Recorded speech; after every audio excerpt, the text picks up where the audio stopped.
share. Hello, everyone. I do believe we are moving now. Welcome, welcome, welcome.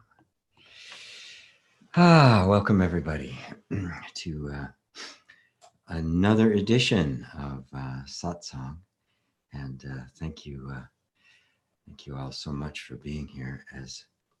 As always, thought I'd start with a little bit of music, just as people were arriving and I was getting ready. And I don't need these, actually. I don't need the headphones. That's how I get the sound right and all of that. I'm assuming everyone can hear me okay. I've got the nice mic here, all dialed in. And so glad to have you all here. As always, I like to remind people that the satsang, a setting like this, is dedicated to exploring the deepest questions that have really engaged the best of us as human beings since human beings have been around. This question about the nature of existence has been something that has been I mean, it has burned in the hearts of human beings ever since the beginning, and rightly so. We look around at the world, we look around at what's happening in the world, we look around the environment within the nature of things. We have to wonder about life, where it comes from, what it's about, and on a deeper level than just than our everyday mundane thing about how to make a living and how to have good relationships and how to take care of what I need to take care of, all the daily responsibilities, which in our modern world have become pretty much the only thing people think about. There's so much pressure these days. So to take some time every week dedicated to putting aside all the domestic concerns, all of the mundane concerns, all of the stuff about the everyday stuff of life. Not that it's not important, but if all we ever think about is, how I'm going to improve myself, or how I'm going to improve my lot, or how I'm going to even improve the world, if that's all I think about, then I'm missing one of the most fundamental and primal instincts in us, which I really can't call an instinct, which is to find out what is the whole point. I mean, really, is life nothing but just you get born, you struggle for a while, and then you die, and then maybe it happens again, or maybe go off some other place, but you just think about it for a second, you go, this doesn't make sense. There's got to be more to it. And the only way, we don't live in a culture that's highly encouraging of that sort of stuff. It's encouraging of obedience, encouraging of dogma and just belief and do your thing. It's not encouraging the kind of deep inner inquiry that, to me, is the highest calling as a human being. And so to take some time regularly to ponder these things deeply with a deep desire to have a real answer to it, not just a perpetual seeking, but a real answer. That's the purpose of this. That's why we're here, to engage on that level of engagement, primarily with ourselves. We're meeting as a group here to ask questions, but the point is for ourselves. It's not just to ask questions. It's to get pointed in a direction where you're going to find the real substantive answers, and that's what satsang is about. So once again, welcome everybody.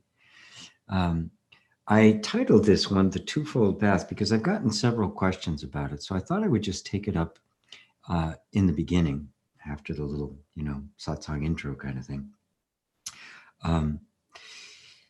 But I will look here a little bit before I start into it. Starlight Glimmer says, hello, John Watson. Hi from Glasgow. Hi, John.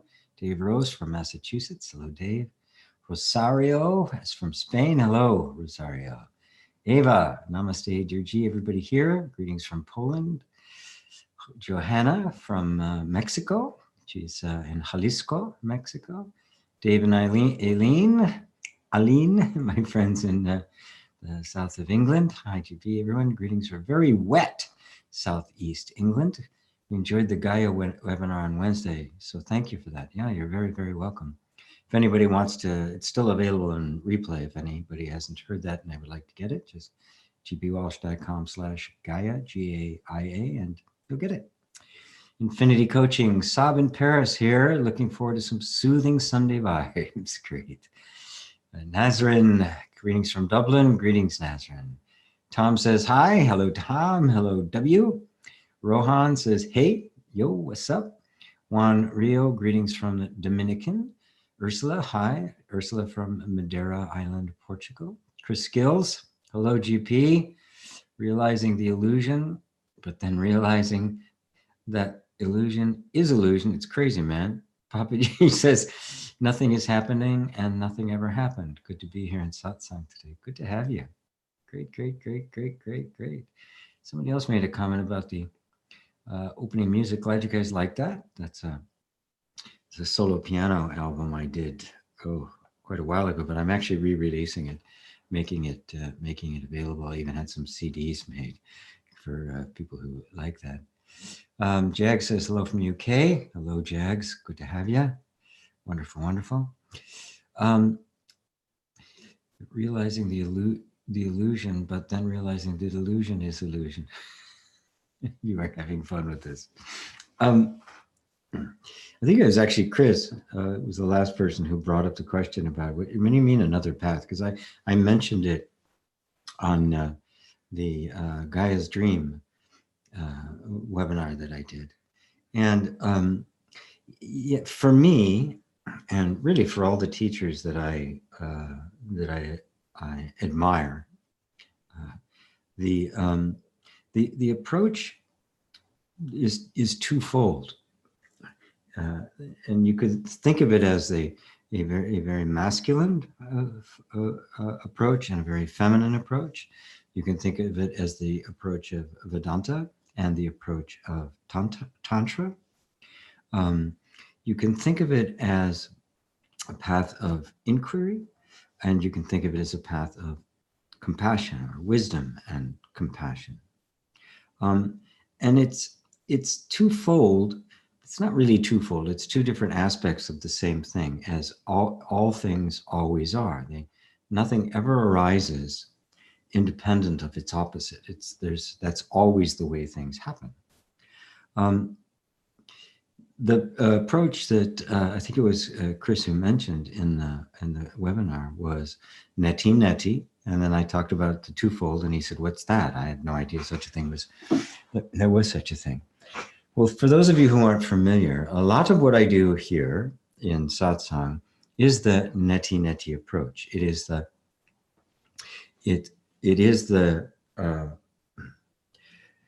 the approach of well, in Christian mysticism, it's referred to via negativa. And that is, at first, we are so identified with the body-mind, with the circumstances, with our experiences, with our memories and associations, our relationships. We very early in our lives get conditioned into a particular kind of pattern of being. Now, this pattern of being that we get conditioned into is not an accident. It's not a mistake. It's natural. It's how we survive.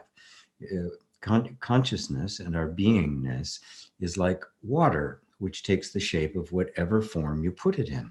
So you take a being born into a particular family, their behavior, attitudes, ideas, values, beliefs are going to conform themselves to the environment, that the family or the tribe into which they have been born. That's inevitable. It's the way it works. Um, Take the very same little being, stick them in a completely different environment, and they will become somebody completely different. Which, of course, begs the question: well, then, who are you separate from the environment? And that is what the path of neti, or not this, not that, is about. It is about it is about pruning back all of the conditioning, all of the things that you have been taught that you are, all the beliefs you have assumed for yourself, not consciously, not stuff you've thought out, but the stuff that just got laid onto you because you were a particular form in a particular time in a particular environment. And so you picked up from that environment. You had to, because that's how you survived, right? Right. You conformed to that environment, and in that conforming, you got the rewards from the environment, and et cetera, on and on it goes. But we get lost in that. So when Ramana Maharshi says, go back the way you came, that's exactly what he's referring to. We have to go back through the layers of conditioning that we have mistaken for our true selves, for our sense of identity, back to the pure, innocent, original, untouched you prior to any conditioning taking place. Now, the way you do that is simply the via negativa. I am not this, I am not that.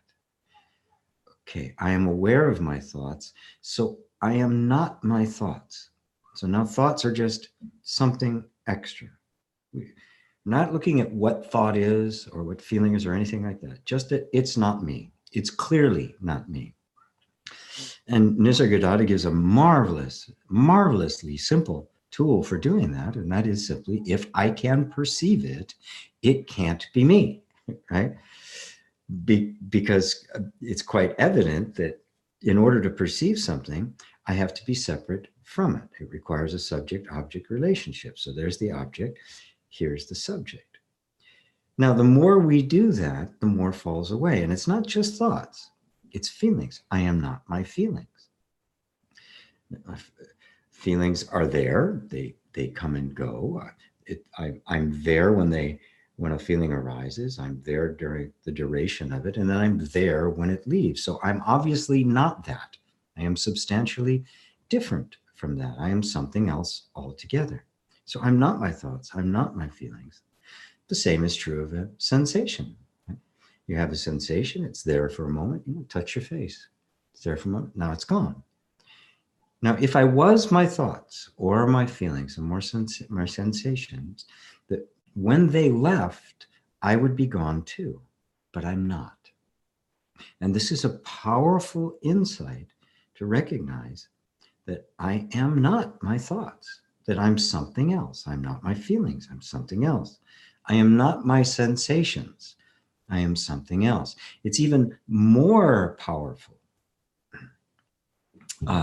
when you recognize that all of these things come and go, and you don't.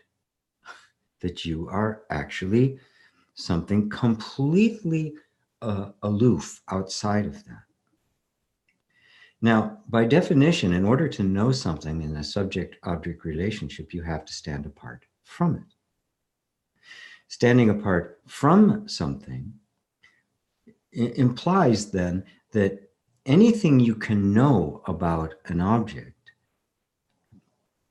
does not apply to you, right? Because the subject cannot stand aloof of itself. You cannot step outside of yourself to look at yourself as an object. So you can't be an object for your own investigation. Now, that means that every thought you have ever had about yourself has not been referring to you. It has been referring to an idea about you, a thought of you. That thought of you is based completely on the body, the thoughts, the sensations, and the emotions. Because if you look, that's the only thing there is to our experience. That's the only thing we ever actually experience is thought, emotion, and sensation. So any knowledge gained from that about you can't actually be the truth. It can't be what you are. Now you can see how very pointed and very precise and rigorous and scientific, almost clinical, right? In that it is ruthless, right? Nope, I'm experiencing it. I don't care what the effect is. I don't care if the feeling is really intense and frightening or anxious, or if it's blissful and wonderful. If I'm experiencing it, it can't be me.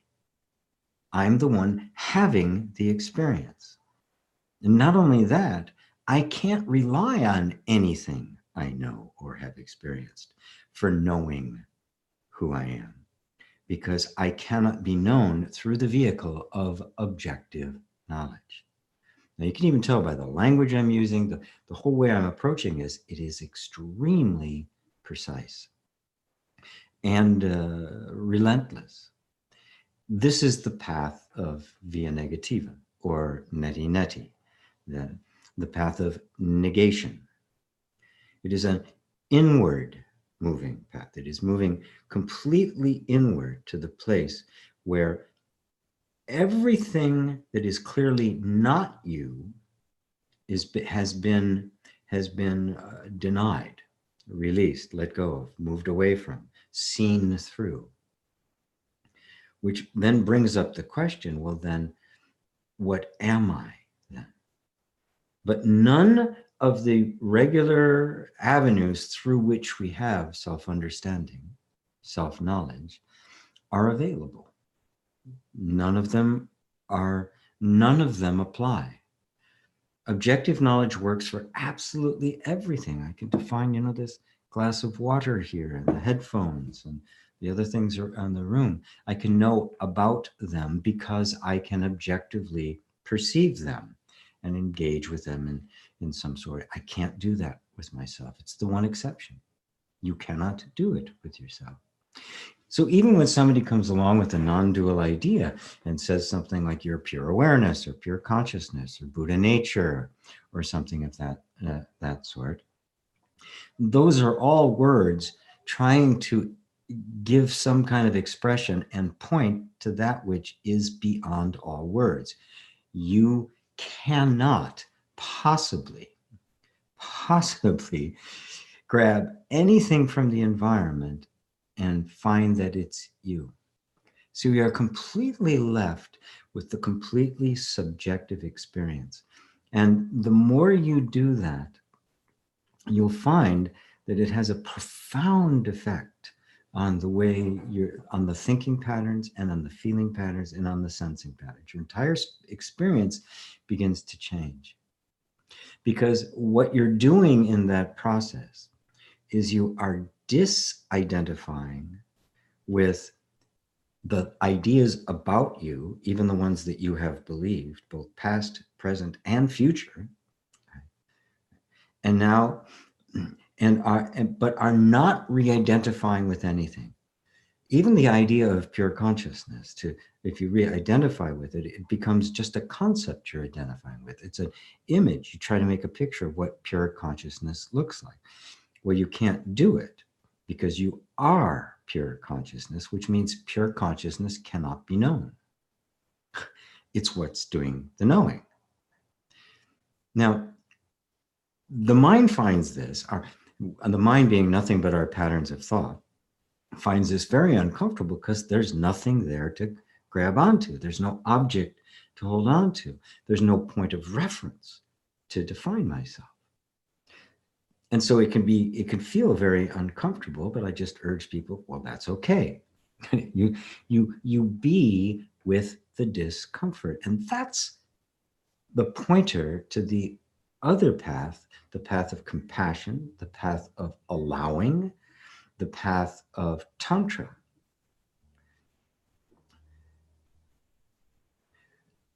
to be in that place where you don't know will evoke all sorts of feelings. Now, if you get in an argument with those feelings or try to push those feelings away, which all of us have been trained to do, by the way, we've all been trained to suppress our feelings. The suppression of our natural feelings was what gave rise to the whole, that's part of what has to happen for us to be conditioned into an environment. You know, some feelings are suppressed, they can't come up. Others are amplified, they can come up.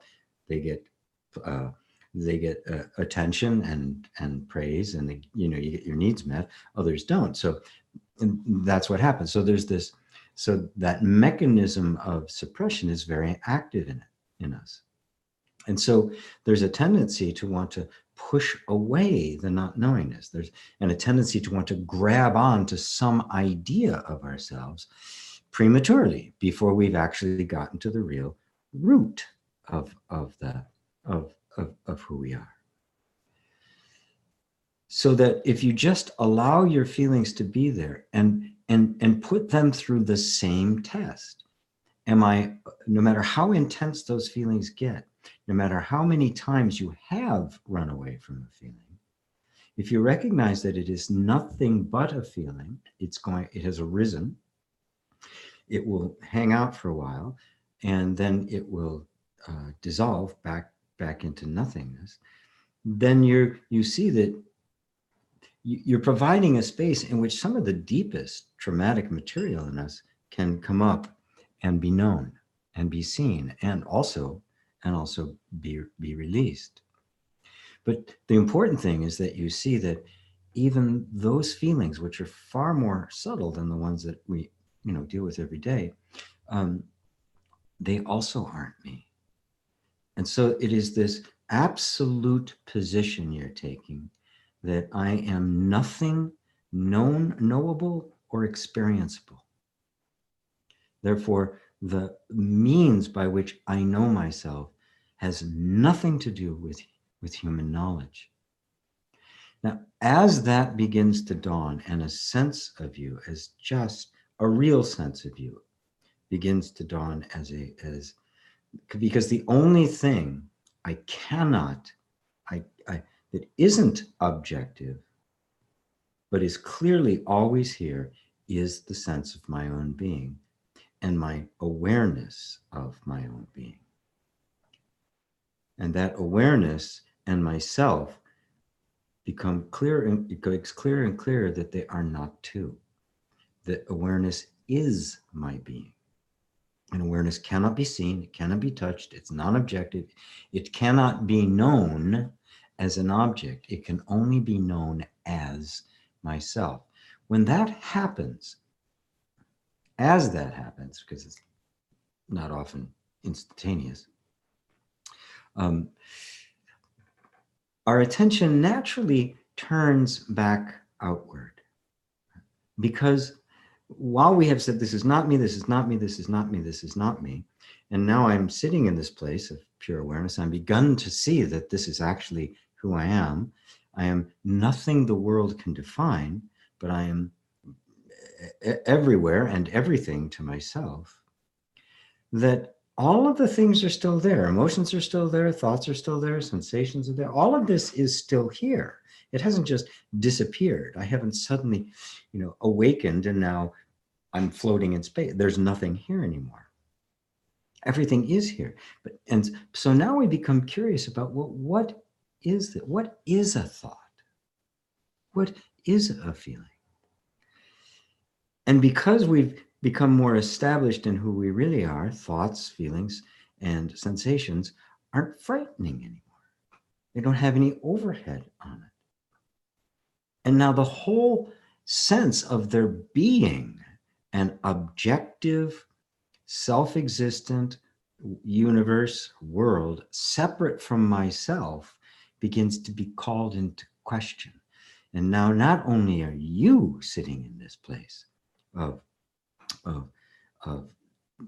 knowing that you are not these objects, any object at all, suddenly the objects themselves start to not be objects. They start to fold into us. The heart opens up to it. And the end result is that you live, your whole life starts to reflect this, the real, the true sense of being, your true identity, through the vehicle that used to give expression, that used to be the conditioned self. And the false sense of self, the separate self, isn't a real thing. It is an idea that has been projected on the conditioning, a product of you simply being a child in a particular environment, and then mistaking that conditioning for yourself. Now, as the more you're not that a person, you are not the person at all, to that degree, the sense of a separate self begins to dissolve. And the whole energy that used to organize itself around that sense of separate self collapses a bit, can be a little bit disorienting, but then reorganizes itself around the real you. And that's where the word gets made flesh. The truth of you starts being felt as the truth of you, and then it moves through that to the minutia of your everyday life, so that your life, the human life that is appearing, and the real infinite pure awareness become one. The distinction between the two drops away, and you see that what we call our human life is nothing but the dynamic action of the pure awareness. So that every thought you see isn't actually a thought as an object, something wrong that you have to get rid of. You withdraw from it at first, just to be clear about who you are, but then you can turn your attention back to it to become clear about what this is. And you find that this and you are exactly the same substance. You are one. There are not two. There is no such thing as a thought. There is only the activity of awareness. There's no such thing as an emotion. There's only the activity of awareness. There's no such thing as a sensation or a body or a world or a universe. There is only the activity of awareness. Awareness is not a static field. It is a vital, living, indescribable somethingness, even though it is not a thing. You can use an example of a current running through the ocean. It's very, very ephemeral. You can't see it. It's not actually, if you've actually seen a wave go to the ocean, you realize that it lifts the water up, but it isn't moving water. It is like this invisible thing moving through the water. And so what we experience as thought, sensation, and emotion is nothing but a vibration of, or a modulation of, awareness itself. And then the entire thing folds together. And that is what is meant when Buddha said the ordinary human being is the Buddha, because the distinction has fallen away. First for you, and then with you, in the role of the Bodhisattva, saving all beings from suffering, the entire rest of the universe is brought to the party that is now within you. I really wanted to get that out there because it's an important question. I get it a bunch of times, and it really brings together the precision of wisdom and the heart of compassion. It is the merging of the mind and the heart, and the transformation of both. So, without any further ado, I hope that was helpful to everyone. Chris Scales, do you agree with nothing happening and nothing ever happened? Well, yes, and no. As you heard me just say, a thought then isn't a thought. If you see an activity, an action, an event taking place, and you think of it as something happening separate from awareness, which is of course impossible, because if it was separate from awareness, you wouldn't be aware of it, and therefore no event took place. Without the awareness of it, there is no event. This is what Buddha meant when he says there is no self. There's no self in persons, there's no self in objects, and there's no self in teachings. There's no self in events. There's no self in thoughts. You cannot separate anything that happens from the awareness of it. Our big mistake is we think that these things exist independent of our awareness of them. Like here's awareness, and then somewhere out there, waiting off stage, a little repository of thoughts, feelings, and sensations, right? And at the right time, waiting for their cue, the little thought jumps up, runs on stage, and gives his line, right? And then goes off, usually very, very quickly, right? Now, I simply ask a question, a very simple question that you can all answer for yourself. Have you ever experienced that yourself? People tell you about it, and we kind of make this assumption and don't question it. From your direct experience, a thought appears, has a little duration, and then disappears, right? We ask, where did it come from? And then we kind of invent this idea that there must be a place out there where they're kind of hanging out. People think that's what the unconscious or subconscious mind is, right? This place where thoughts hang out when you're not thinking them, right? And they pop onto the stage, do their little dance, and run away, scurry away again, and then come back later, right? Oh, that thought came back again. That feeling, oh, that same feeling is here. How do you know it's the same feeling? I mean, you don't. You're comparing this and this, right? So nobody has ever actually seen this little repository, this little storehouse where they hang out. Nobody's ever seen this green room where the thoughts are hanging out. Yet we believe in it. So look at what you've actually experienced. Have you ever experienced that?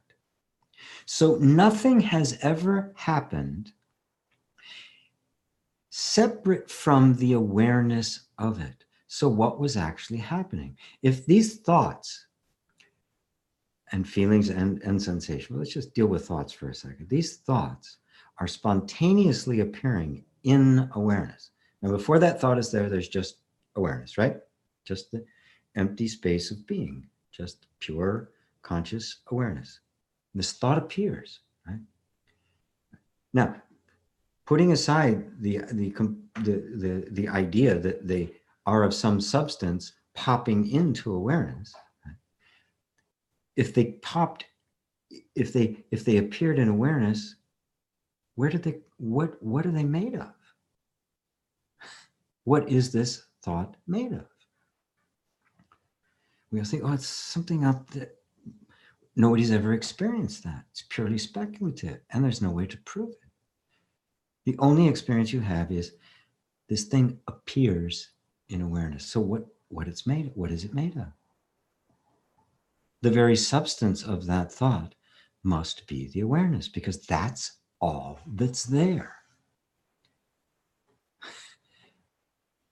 So the thought is nothing but a modulation of awareness, or a modulation of your being, or you could say a reflection of your being, a manifestation of your being, a dynamic aspect of your being. But it is nothing but your being. Are you following that? Which is why you can say nothing has ever happened. But you also have to say everything has happened. Because the only thing that has happened is one thing, which is not a happening, it is a being.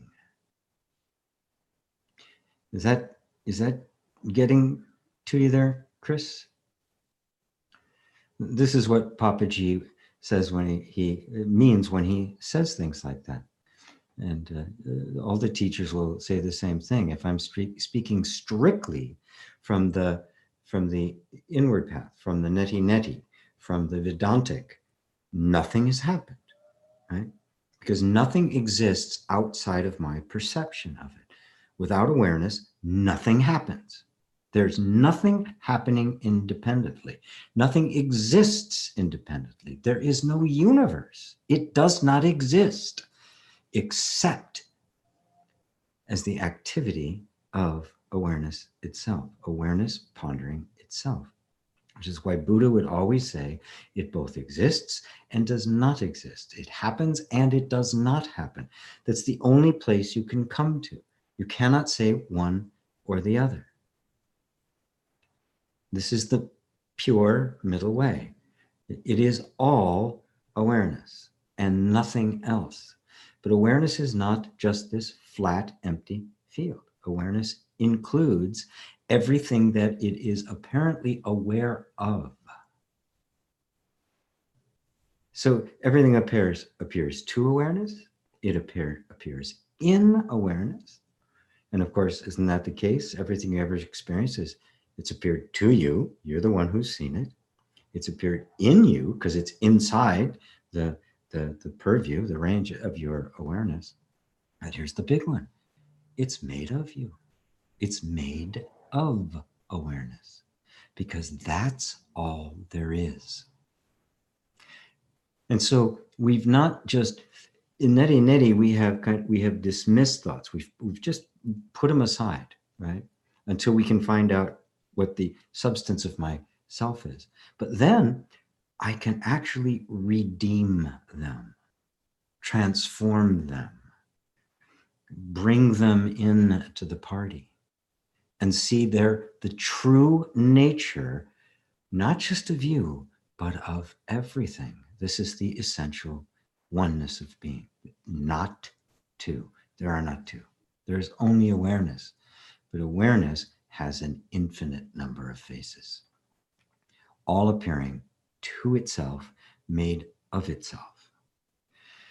How's that? Does that help? Does that help you there, Chris? Jag says hello from the UK. Hello, Jags. Tom says, why can't different enlightened people agree with one philosophy and one teaching?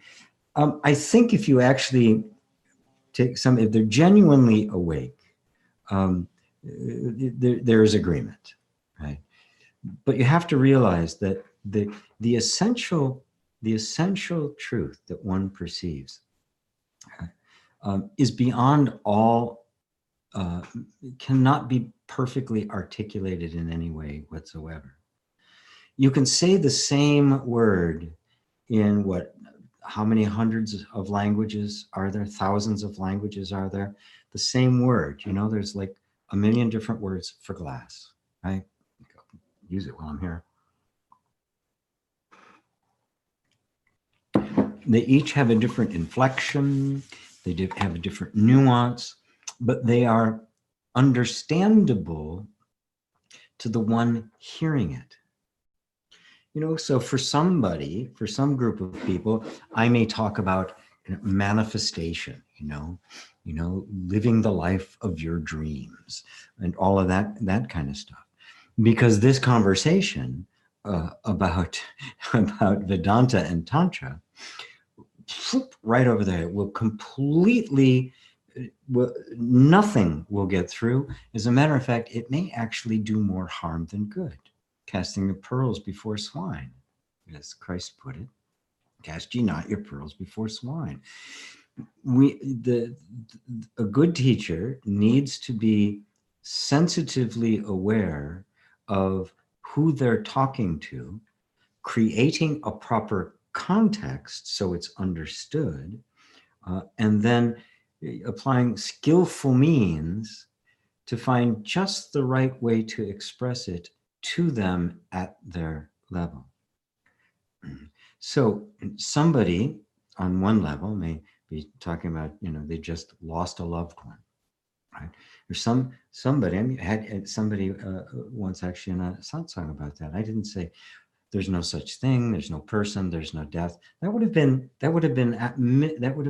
cruel. It would have been an insane thing to do. Although one could argue, well, that's true, right? Instead, no, they're still here in a form which you cannot perceive, and they're still around.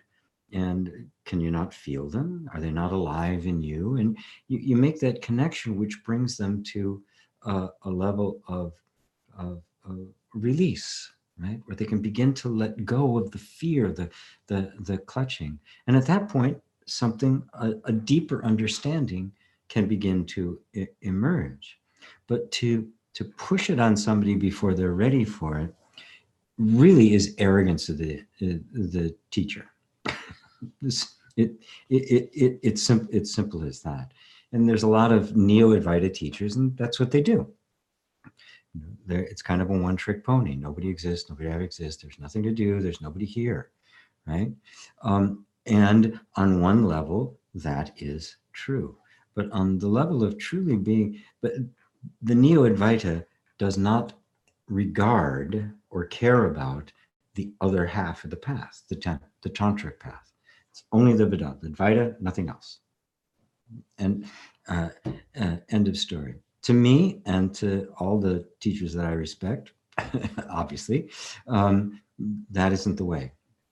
And all the best teachers throughout history have not gone in that direction. As a matter of fact, Buddha even talks about that. He refers to that as the Hinayana, the lesser path. And the hero of the lesser path is the Arhat. And the Arhat is one who is simply seeking enlightenment. I'm done. I'm out of here. I think it's the Jain religion, very old religion. I think it may be the oldest one in the world, where that is what they do. It's in India, and I mean, they're completely withdrawing from the world. They count their steps during the day to minimize the amount of possible to eliminate as much as possible the potential for stepping on some critter and ending their life, because they know it creates karma. So everything is to not create any karma. They only eat dead leaves and stuff that's already fallen from the tree and and that sort of thing, because right. And that's it's a hard path for sure. But you can see that that's kind of the way you would go if you bought into that whole idea. But the hero of the Mahayana, or the greater path, is the Bodhisattva, who achieves enlightenment so that they can liberate all beings. It is this. The Arhat is this. I'm out of here. Have a nice day. The Bodhisattva is, I can go out of here, but I'm not. I'm staying. I am bringing you with me. You go up the mountain for yourself. You come down the mountain for others. And the Mahayana, that is the path of Zen in Buddhism. But the way I see it, because I'm not strictly a Buddhist, is I see this combination of the Vedantic and the Tantric, which is the knowing it and living it. It is the wisdom and the compassion. It is the merging of the two to see that they are not two at all. They are one. And that actually allows you to overcome even nirvana, which is where the Arahat gets stuck. Because nirvana is overcome because nirvana doesn't exist.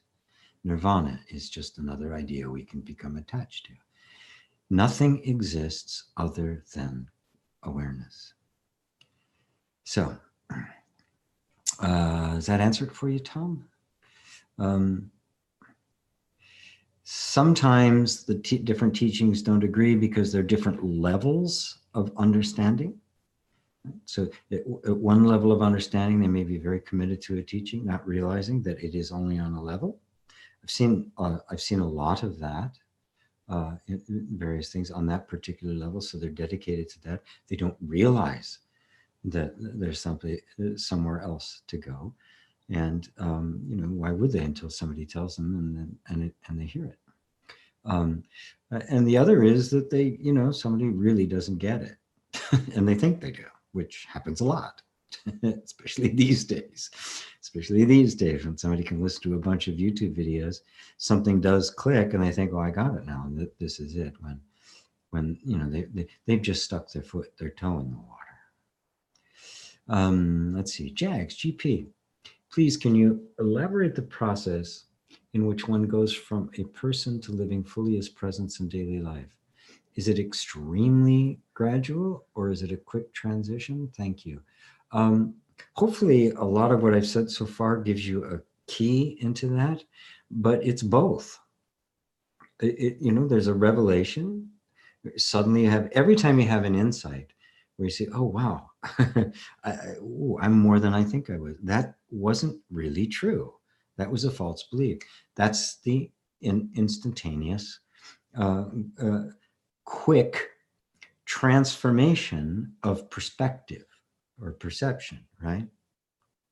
Now, if you really take that in and understand that all of the conditioning, the momentum of the activity of your life, which has invested decades into being the separate self, it's not going to turn on a dime, right? It's not going to suddenly be, ta-da, right? Oh yeah, this is great. I'm all for it. There's going to be a bit of turmoil. There can be some disorientation. There can be some shifts taking place in your life, but that's when you just very gently, this is the gentle path of allowing, of Tantra. I teach people how to do this all the time, a million exercises just on how to be with your own feelings without the story. You know, sorting through the story to find what's actually here. And you find there's just nothing but mostly defensive, reactive kind of patterns in the system. And the more you are with them without being in conflict with them, the less need there is for them to be defensive. And so those defenses begin to come down. And as they do, they gravitate towards the highest light, which is the highest understanding you happen to have at that time, which is the insight. So it's always both sides. There's always the examination to deepen our insight, to deepen our sense of things until the point where the whole thing just explodes and there's nothing left. Simultaneously, this loving, compassionate embracing of everything you are experiencing, not pushing anything away, even though it seems difficult or ugly or horrible or frightening, to not push anything away. That is the open-heartedness of awareness. That's the living of awareness, because awareness doesn't push anything away, does it? By definition. If you're aware of it, it's already in. Awareness has restricted nothing. So I think that's what Christ was pointing at, the deeper thing he was pointing at when he said, blessed are the peacemakers, making peace with your own inner world, for they shall be called the children of God. That is, when you are peacemaker, that is completely allowing of everything that's happening inside of you.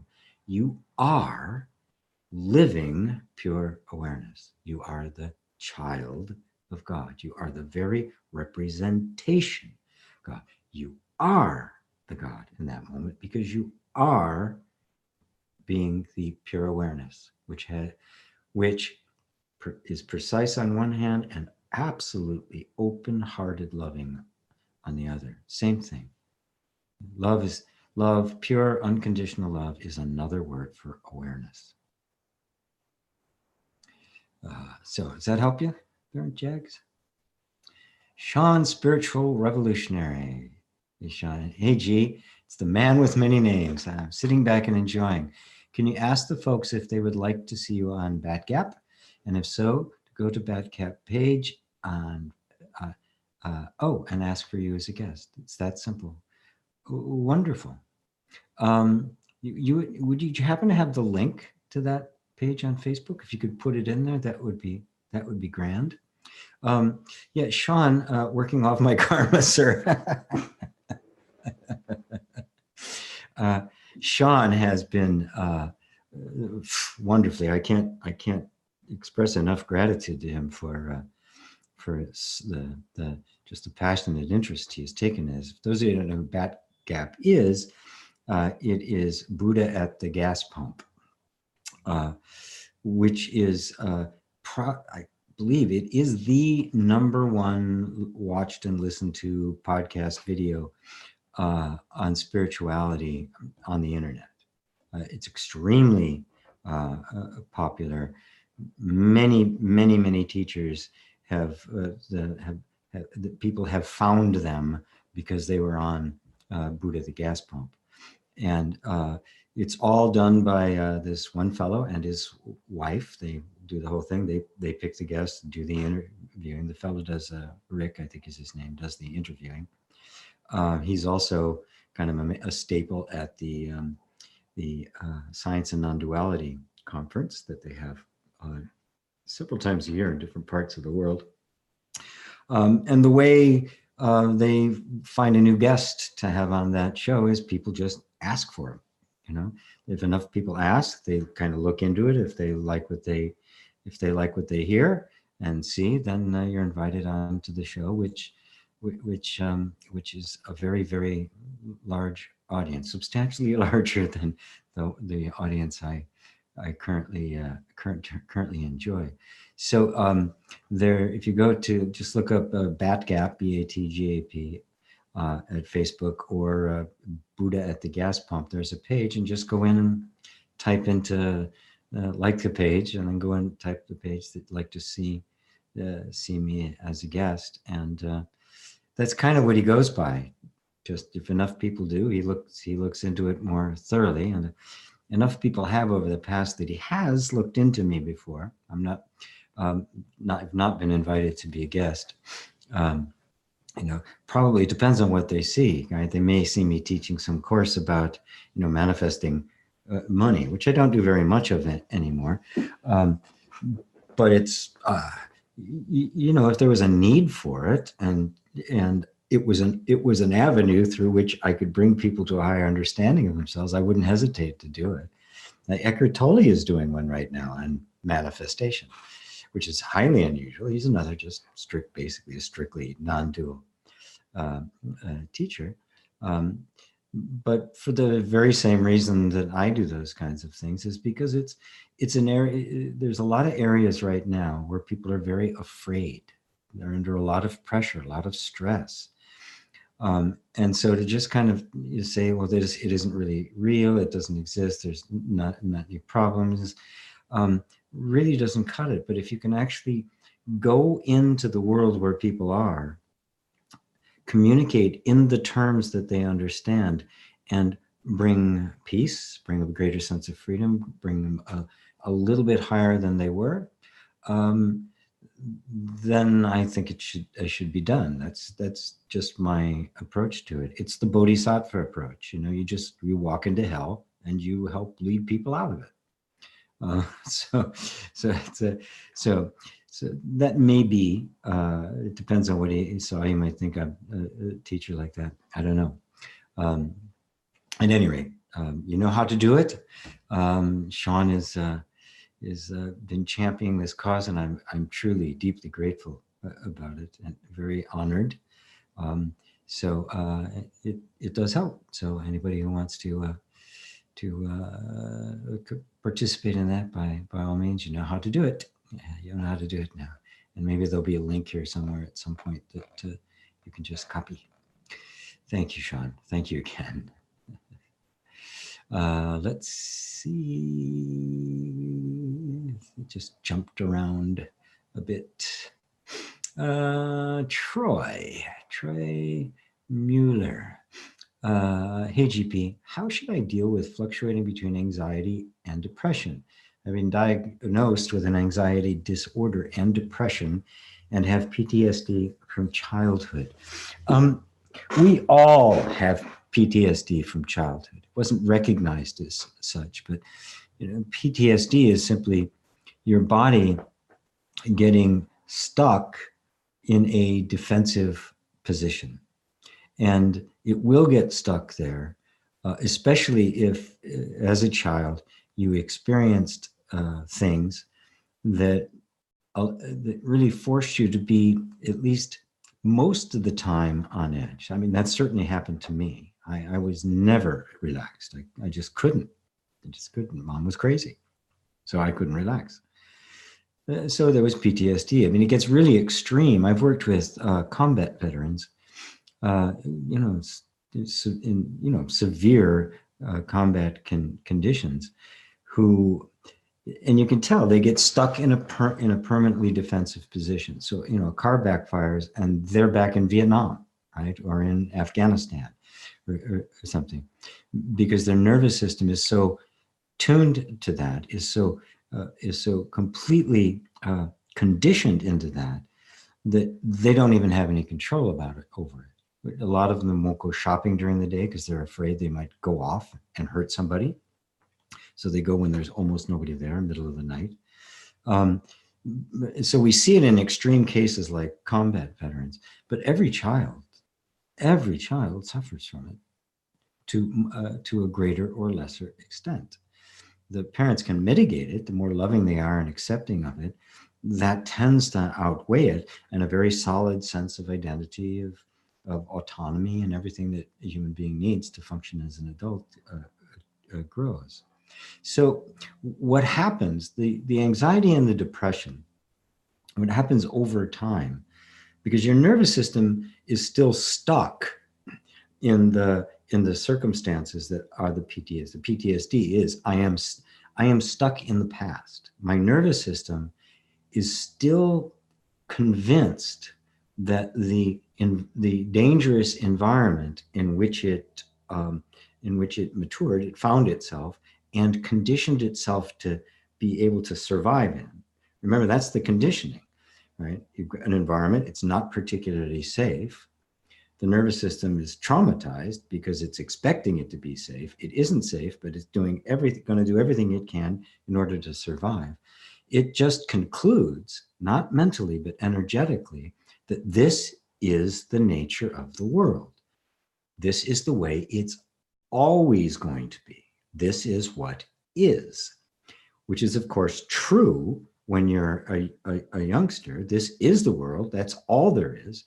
And if the distress is constant enough, the behaviors become automatic enough, and that assumption, that energetic assumption, becomes so deeply ingrained that it doesn't matter how much the world changes, it will always, until something intervenes, it will always see the world as this dangerous place.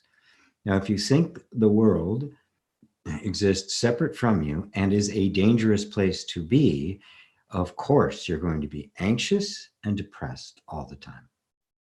How could you not be?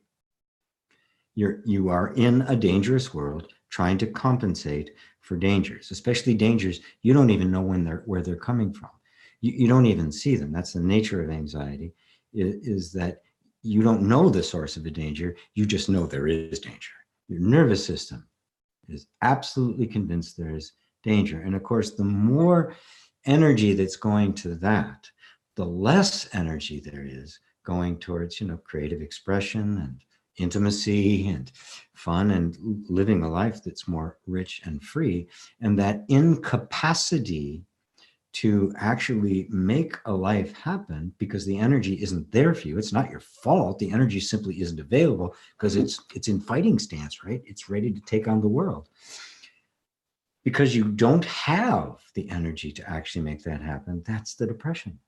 It's just shutting everything down. Why bother? Or who cares? I'm never going to get anywhere anyway. Which, as long as this defensive posture is there, is true. You're not going to, because the energy simply isn't available for it. It's like when you get a cold, you're flat on your back until the body has done what it needs to rid itself of the little bug intruder. While it's doing that, it's sucking all of the other energy, all the energy for the higher functions like creativity and self-expression. No, they're not important. Or if you're threatened by something, right? If somebody's mugging you, or some wild animal is going to chase you, you're not thinking about you're not thinking about the nature of being in pure consciousness. You're just trying to survive. All the energy is focused on that. So the only solution to it is to come out of the defensive mode, out of this defensive posture. That's why I created inner reconciliation, was the process by which to do that. That's why I use things like EFT and some other energy techniques, because it helps take the system out of the defensive posture. You can't force it. Talk therapy is of no value. Self-help, pretty much no value, unless you get to the essence of it. Now, the nervous system, by nature, as I was saying in the beginning, simply adjusts itself. It adapts itself to the environment, right? Whatever it might be, beautiful environment, horrible environment, it adapts it to the environment so that it will survive. So it will get at least what it needs in order to survive. As we get older, we tend to reinforce the very same environment we came from. So you have anxiety and depression. How often do you beat yourself up for being anxious and having depression? How many times yourself trying to fight the anxiety and make it go away, or the depression to make it go away, or maybe some kind of medication, all sorts of things. But you can see that your position with the inner experience of anxiety and depression is one of antagonism. There's a fight. You're trying to get rid of it. Now, that's what happened to you in the first place. Behaviors, which were your natural behaviors, unacceptable to the environment, a fight broke out. First with the environment, because the environment wouldn't accept it, and then with you, because in order for you to survive in the environment, this had to be stuffed somewhere. It couldn't come out. So if it was the dangerous environment that created this in the first place, it seems pretty stupidly obvious to me that the only way for that to be released is for it to be in a safe environment. And I think if we look at all of our behaviors, if we look at psychology, if we look at self-help, we look at all these things, as well-meaning as they are, they in fact continue to create an environment that's not safe for you, simply by not accepting it. So if you can, first off, simply be with the anxiety. Oh, I know it is really uncomfortable. It is really unpleasant. And we want to run away from it. We make up stories about it. We do all sorts of things to get rid of it. Maybe medicate it. Maybe use non-duality even as a means of it, other than just to be with it. Imagine that anxiety or that depression is like a little child you've met. A little child that has just been so frustrated and worn, it's just listless. It's just lost all of its energy. It's lost its enthusiasm. It just doesn't know what to do. What would you do? Say, come on, snap out of it, get out of it. I mean, you just pick that little one up and you just hold them and you love them and you touch them and you tell them how wonderful they are, and thank them for everything they've done, and you just embrace them. Do that. Do that with the very feelings you don't want. It's the not wanting of them that creates this. I completely embrace this anxiety. I embrace this depression. Matter of fact, I'm curious about it. I want to know more about it. I don't want to get rid of it. I want to know what it is. I want to know what you have to tell me. I want to know everything about it. You're here. Okay. I can't get rid of you without. I'm going to just be with you. I'm going to embrace you like a long lost friend. Now, even hearing those words has an effect, doesn't it?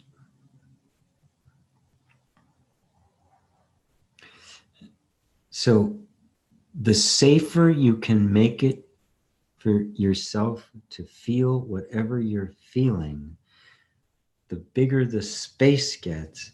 And remember, the nervous system's whole function is to adapt itself to the space, to conform itself to the environment in which it is living. So if you create an environment of safety, you won't have to fix anything. It will sense that environment, experiment a little bit to see if it's real, and then begin to expand in it, dropping the behaviors that are no longer necessary and creating new ones that fit this environment. You don't have to do anything. This is its nature. It will do this all by itself. Your only job is to create that loving, safe, accepting, allowing environment and patiently maintain it. To the whole non-dual inquiry, to realize that you are not your conditioning, puts you in the power position that allows you to create an environment that the conditioning can resolve itself in. If you are your conditioning, you can't do that. But the very fact that you can sit here and talk about your conditioning means you are not that. You are greater than that. And so, yes, there is anxiety, but it's not really your anxiety. It is the programmed response of a nervous system. So you just create an environment that's so safe and loving, no matter what, even if it reacts at first, and it could. You may find yourself more depressed and more anxious because, it's scared, right? The environment has shifted. It doesn't want the environment to shift. But if you stay with it, just stay. Give me your best punch. Give me your best shot. I'm not going to stop loving you. I'm not going to stop being love. And then watch what happens. And, even if, say I'm completely wrong, I'm completely bogus about this whole thing and it has no effect on anything, wouldn't that be a much better place to be anyway? Even if nothing happened about it, to just be in this place of self-acceptance and love, isn't that just a better place to be? I mean, really? How's that try?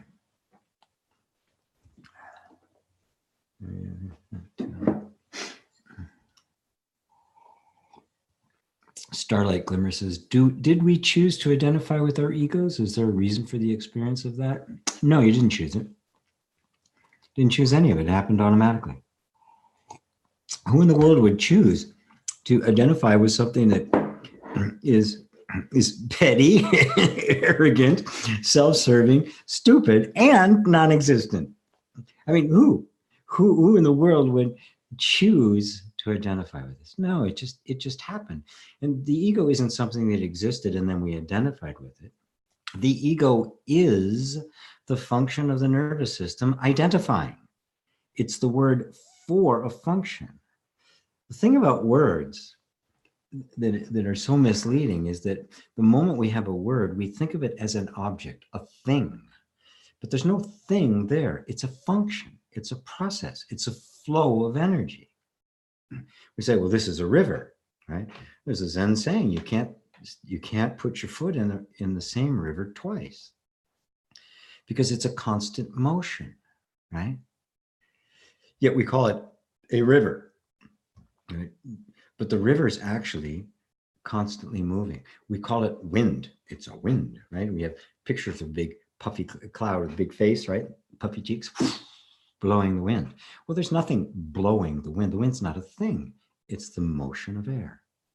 So stop thinking of it as a thing, that the ego is a thing. It's not. It is simply a particular pattern of thoughts, feelings, and sensations, an interpretation of all of those. So you're not identifying with it. The ego is the function of identification. When you mistake that feeling of identifying with something for yourself, and you believe I have identified with it, you have married yourself to the functioning of identification, right? And now you feel kind of caught by that. But if you realize, oh, it's just a function of thought, there is no ego per se, and I'm not actually the one doing the identification. The identification is a bunch of thoughts and emotions and sensations that are going on that I did not clearly discern to be a functioning process. I just thought, this is me, right? But that thought, this is me, is just a thought. There's not an ego thinking it. So the ego isn't a thing. Nothing is a thing. A thought isn't a thing. It's a flow. Everything is a flow. Your body is a flow. A rock, I don't care, the most solid rock in the world. If you sit there within our lifetime, of course, it doesn't seem to change in the slightest, but over a million years, that rock is going to change form. I saw a beautiful, most wonderful time-elapsed film that somebody had done. God, an elaborate undertaking. But they built this huge movie set, with, you know, green screen and stuff everywhere, so they, you know, they could overlay certain pictures. And in it, they planted all sorts of basically tropical plants, and they created inside this a tropical environment for these plants. They had them going over, you know, various forms and stuff, and then they used the green screen so that they would make it look like it was a forest, but it was a very controlled environment, so that they could set up cameras and do very slow slow motion photography over a couple years. And they ran the entire environment through the cycles of the seasons and the whole thing, and then they filmed it. And the film was utterly spellbinding. When you saw the plants, now plants to us, we know they grow, but they grow so slowly we don't detect it, so we can't see them moving, right? These plants behind me, they're just kind of there, right? But when you slow that down and watch the entire process, and watching them go around the trees and bumping into each other and moving, it was like watching an animal. Just really, but obviously to our normal thing, it was too slow. They are a flow. Everything is flowing. Some things so fast we can't see them. Some things so slow we can't detect them. But everything is a flow. Everything except you. Everything except the one witnessing the flow is a constant overturning. Not for 1 second does anything actually exist. It is only the flowing aspect of awareness, the dynamic aspect of consciousness. And this is where it is just purely one. It is beyond what the mind can possibly grasp. It is the great mystery. The one and the many are actually not two.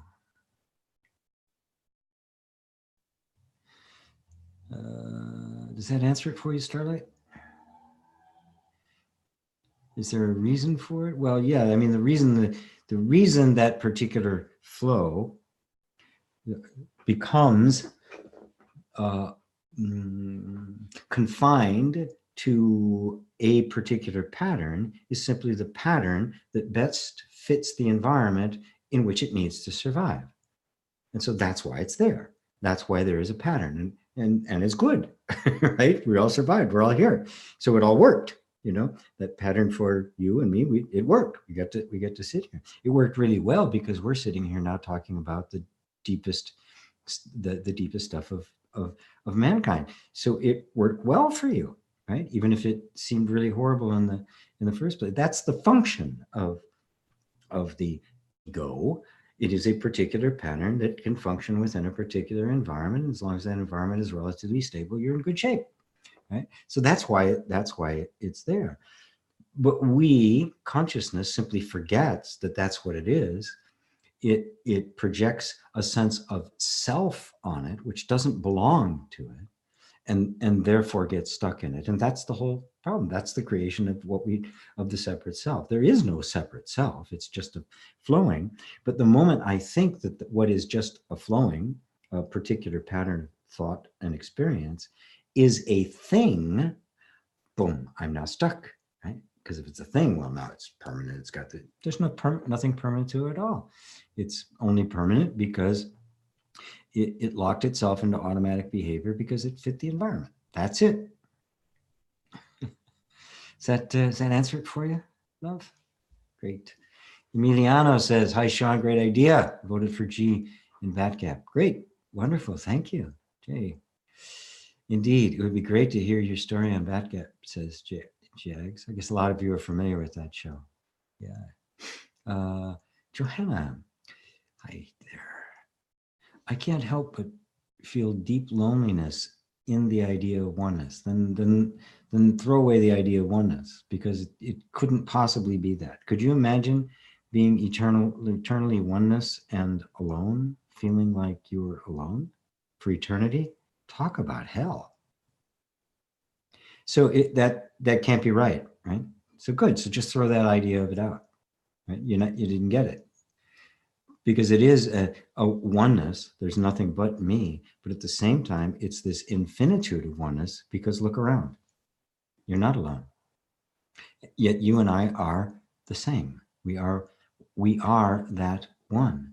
The one knowing itself is the many, and it experiences the joy of union with itself, of its oneness, in the intimacy of relationship. I mean, it's not two. So there's one and many simultaneously. So clearly that's not wrong. It's not right, is it? I want to have a relationship with something and can't have that when all of it is me. Well, you can. Yes, that's very interesting, because the relationship implies two. And of course, our relationships are what we're about. We love relationships. We come alive in relationships. When they're really good, our life is wonderful. When they're really bad, it's horrible, right? I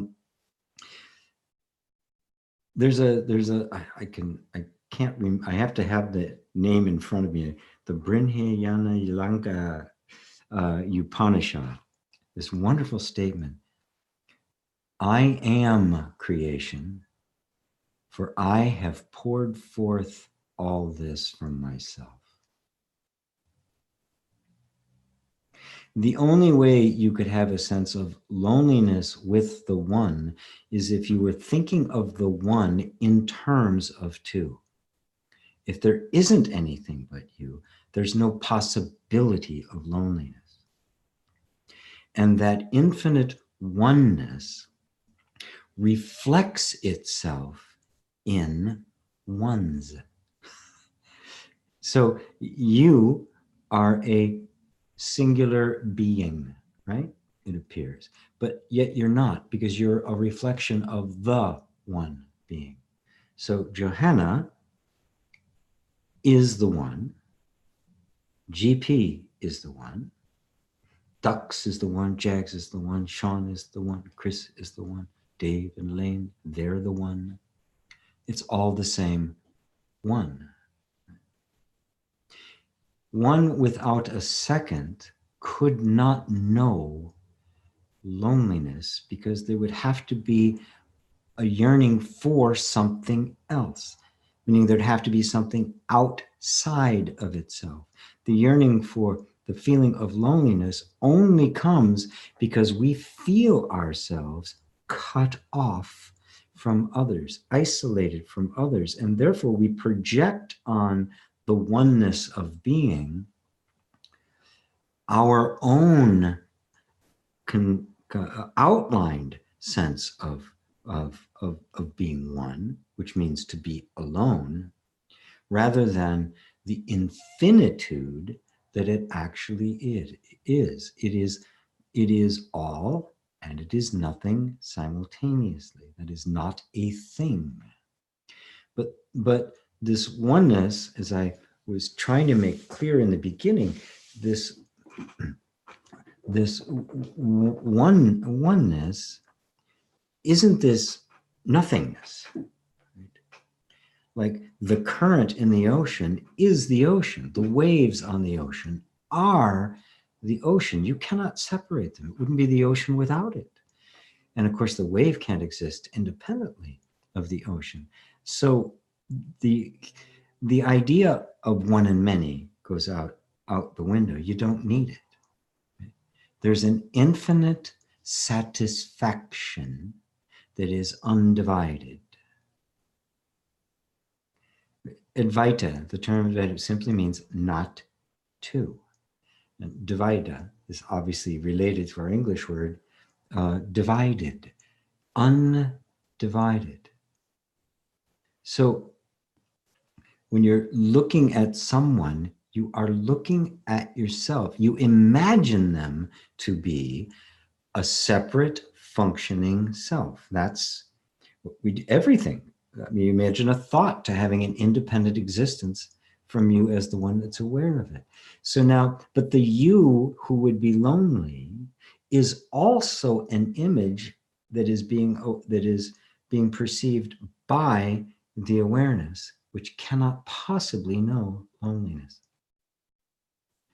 So step out of the position of Johanna, trying to think of herself as one, into the oneness perceiving Johanna, and you'll find nothing but absolute adoration and love for you. Does that help?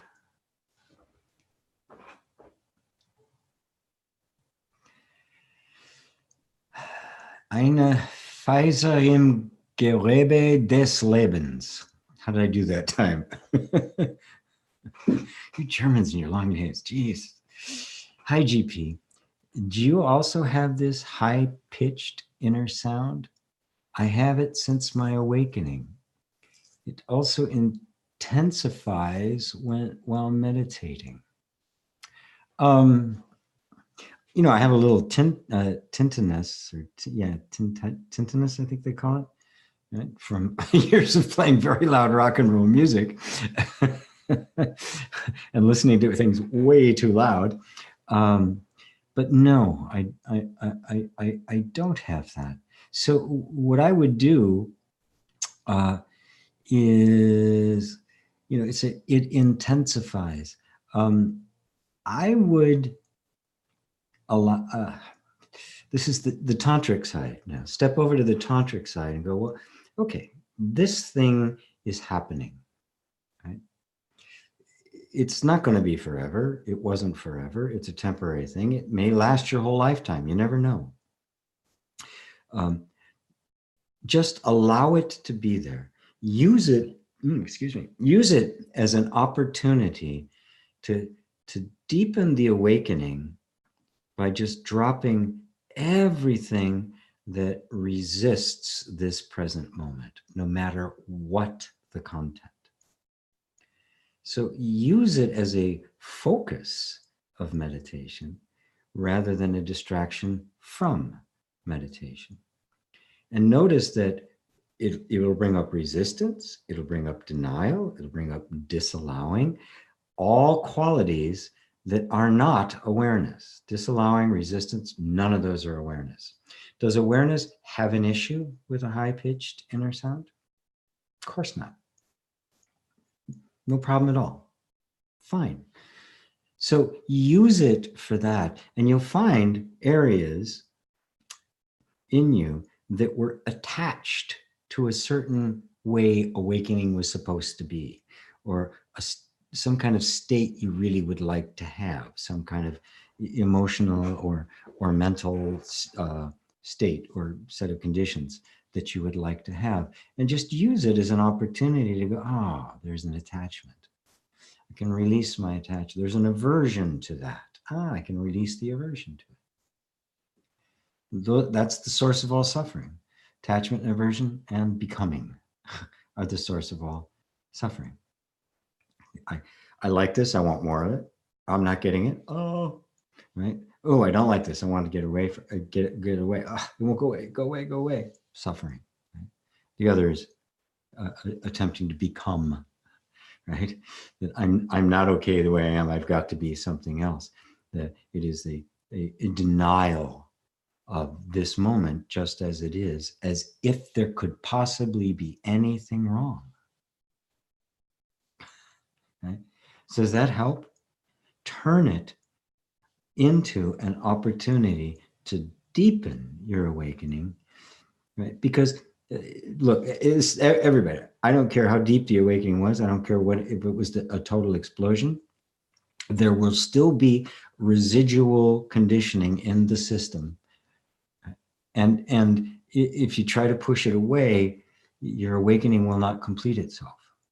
So what you do instead is turn towards it, and you use that as an opportunity to expose additional areas of attachment and aversion, and let them, and just sink more deeply into the heart of awareness. This is the right. This is the heart side rather than the wisdom side. The heart of awareness, which is pure allowing, pure acceptance, because awareness says no to nothing.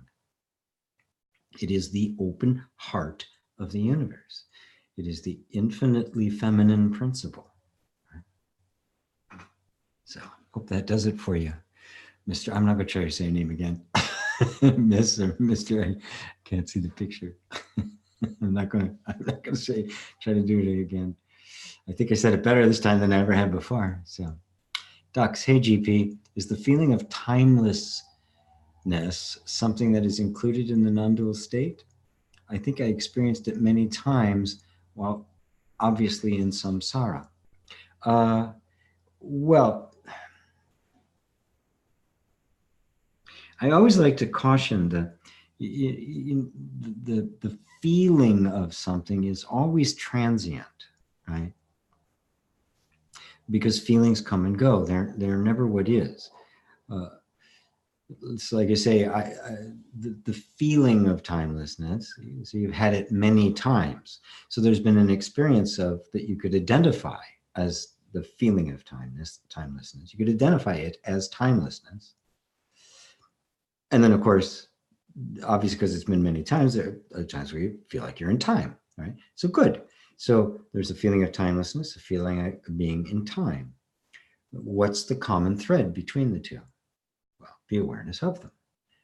So the awareness is in a timeless state, of course, because nothing's moving, nothing's changing.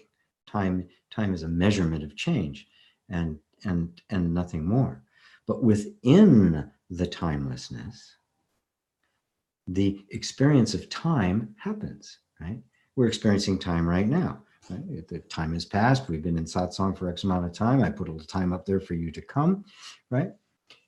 Time is experienced by timelessness. Awareness and timelessness, one and the same. So when you have a feeling of timelessness, what's really happened is that time has stopped for a moment. The experience of time has simply ceased, and now you are just sitting in your awareness. You're just sitting in your natural state, which is just timeless. And in that timelessness, suddenly, boom, time will appear. But timelessness hasn't gone anywhere.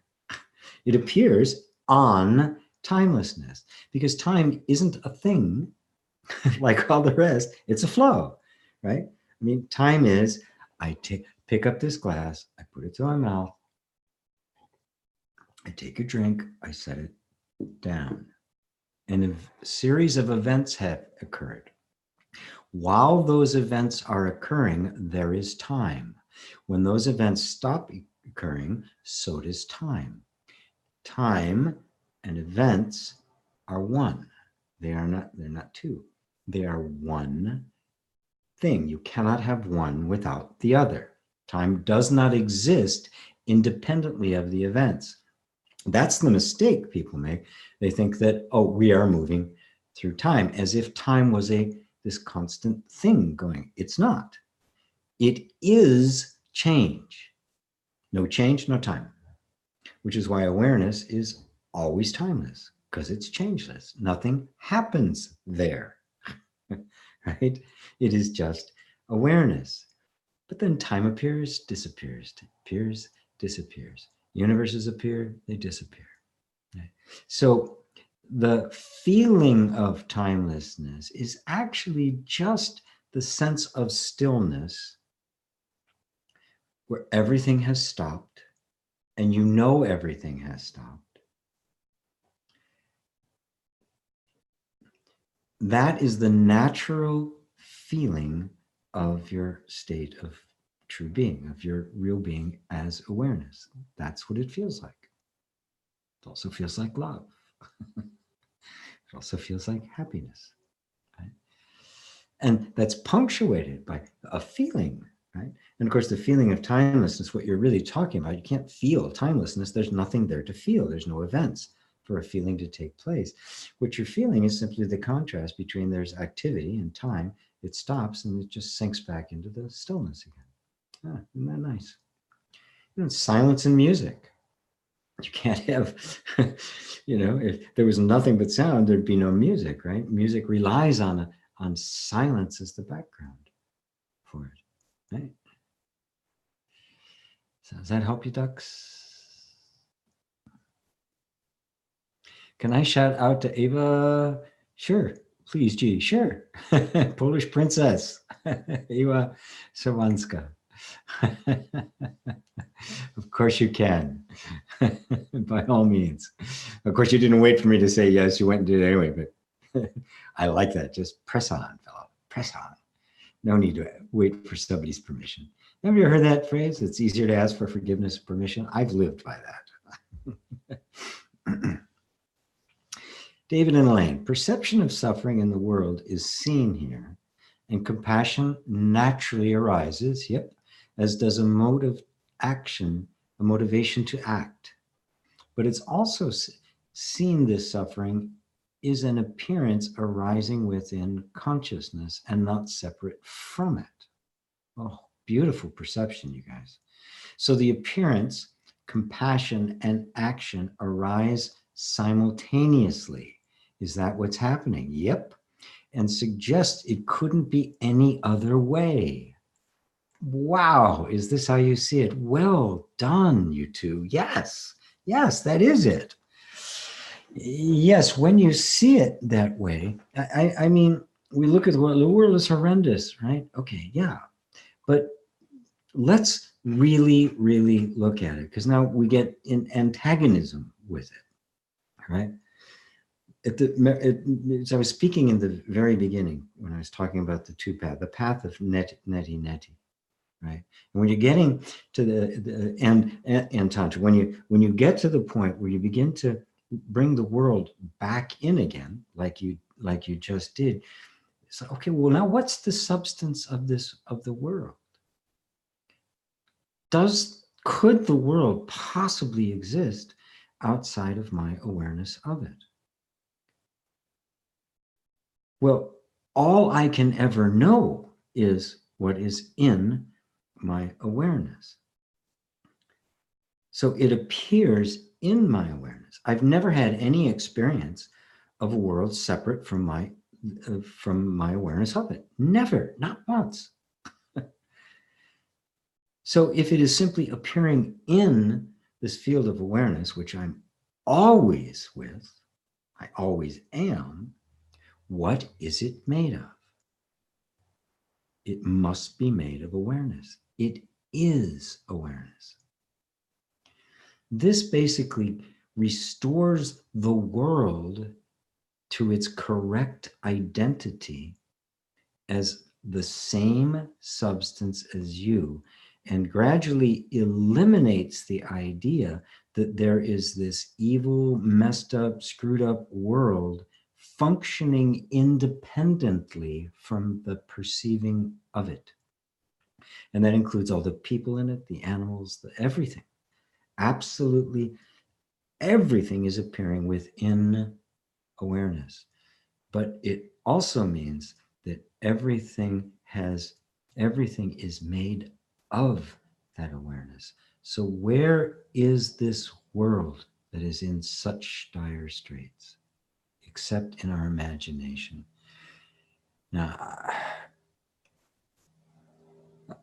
I hesitate as I'm saying things like that because when people say like that, things like that in circles that are not oriented towards the non-dual, it looks like it's just trying to like turn your back on the world, drop out, all of the kind of things that you get accused of. See, that's why you spiritual bypassers and all kind. It's not that at all. We're deeply inquiring into the actual nature of what we are experiencing, to see if this world that we're talking about is what we think it is.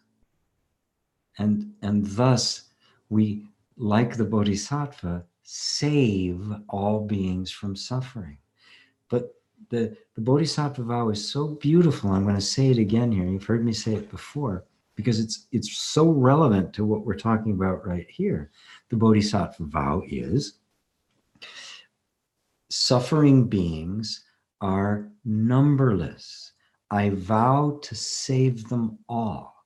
Now that's the sentiment of many people in the world today, to save us from suffering, to save the world, the creatures around us, the planet itself, right? To save it from suffering. Yet we see this from a non-dual perspective. Well, what is actually real here? But this is the other part of the Bodhisattva vow, what you don't hear as much. We said that. Suffering beings are numberless. I vow to save them all. Having saved all beings from suffering, no being has been saved. Ponder that for a second. It's about as good as you can say it in words. Yes, my motivation is to save all beings,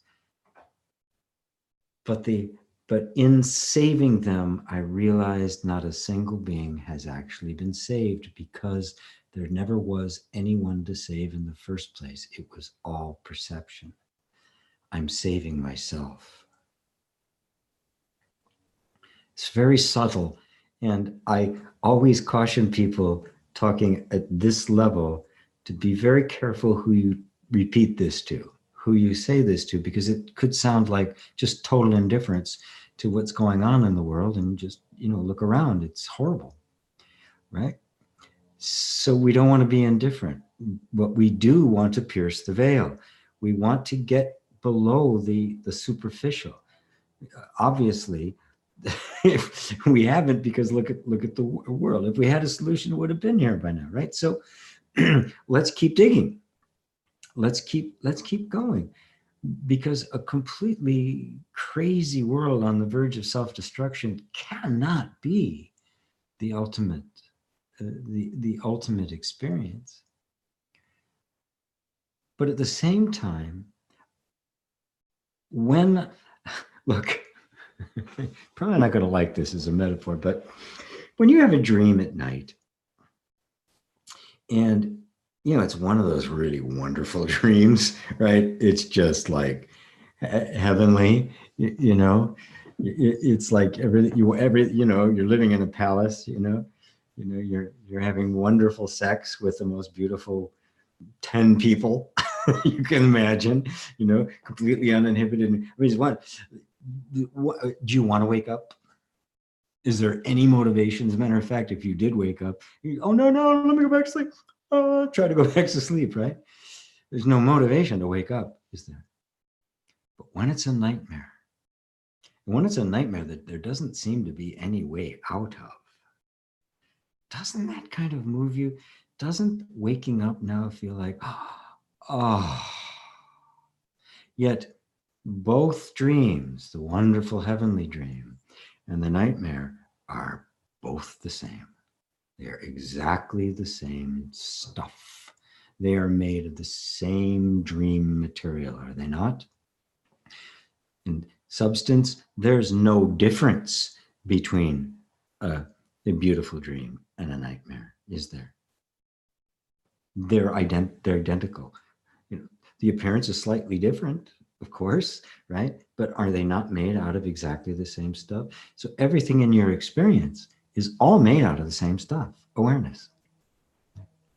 So don't feel, something's horribly wrong because looking out into the world, it pushes us deeper into our inquiry. It should, because the point of the inquiry is to wake up. And, you know, we still kind of like our dream. Yeah, I'm going to wake up. It's really, really, really good. It's really nice waking up. So now can I manifest that new car?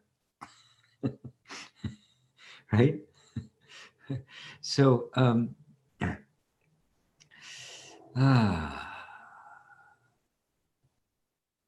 so in that sense, you guys are absolutely right. It couldn't be any other way. And in fact, when you're really seeing it from the perspective, you, the one who is witnessing, who is seeing both the appearance, the compassion, the action, all of it arising, is that not just pure awareness? Aware? And is not all of that made of that same substance? Wow, my throat's a little dry.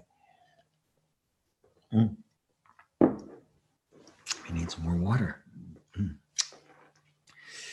So keep bringing your attention back to that which is aware of it. Dropping any ideas about what it is, what it should be, how it's supposed to play itself out. And just notice. And also when you have an insight like that, to see that, oh, wow, it can't be another way. This is happening and this is happening, but I'm seeing the compassion. I'm aware of the compassion. I said the neti right at the beginning, from Nisargadatta, if I can perceive it, it can't be me. All right, so if the one who's being compassionate is some kind of an object that I can see, it's not me. I'm something other than that. This is arisen in me. It is made of me, but it isn't me. It isn't the substance of it. It's the appearance of it. And just keep coming back there. Just keep coming back here.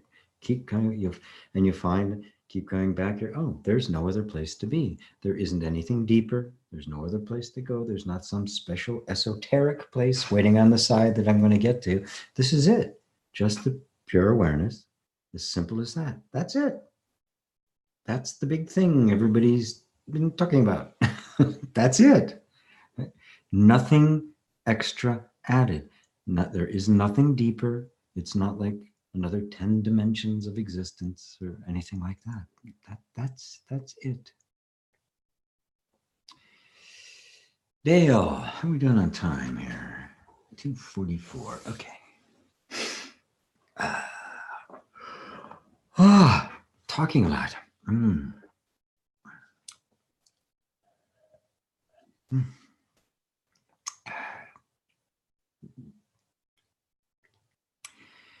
Pure consciousness is the constant, unchanging thing which is aware of the person or body changing. But doesn't it also need memory, part of the brain, in order to know that changes are happening? No, it doesn't.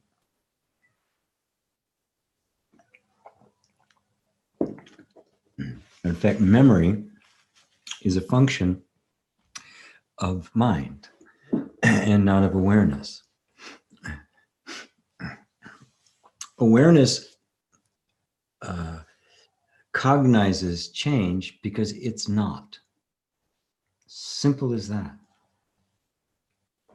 It is not changing. It is the constant against which everything else, the change, is cognized.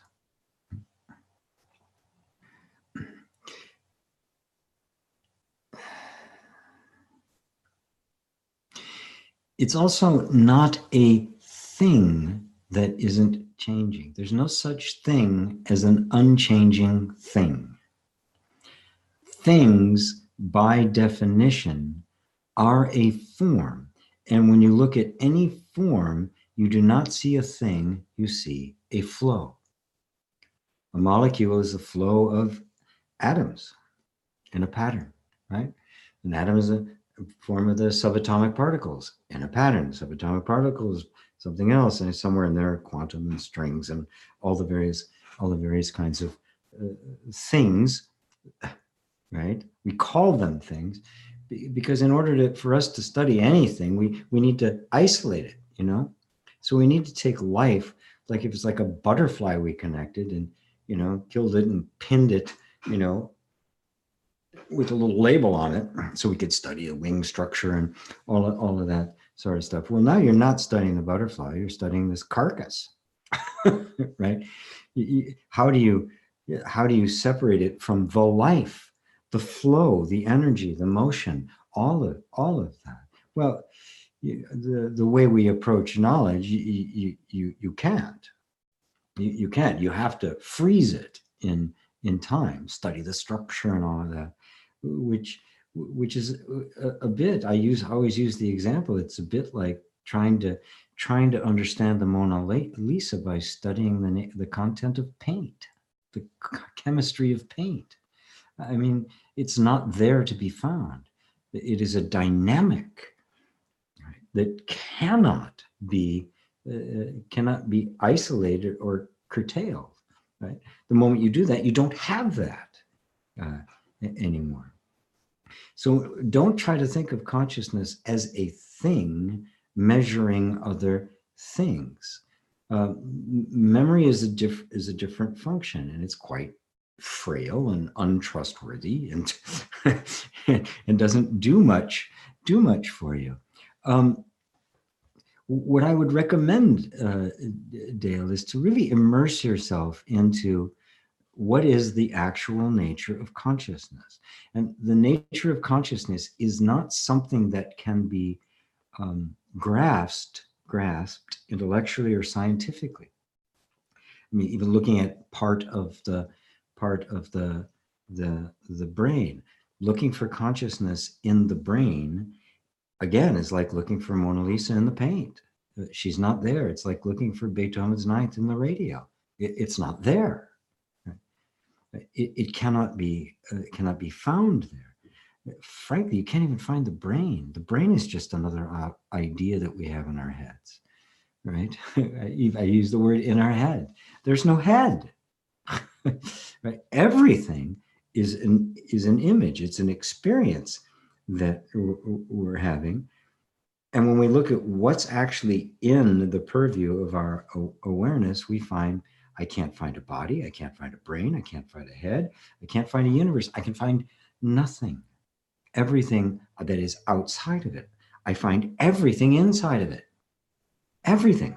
The entire universe I find within awareness. And if I just, so bigger, I say, well, there's no boundary. There's no boundary to it. So let yourself just kind of abandon all the approaches by which try to understand this, and look at your actual experience itself, because that's the only place you can do it. As I said in the beginning, you can't know pure consciousness. That is, you cannot know yourself objectively.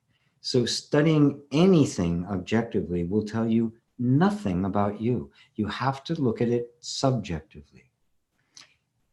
Subjectively means I am conscious.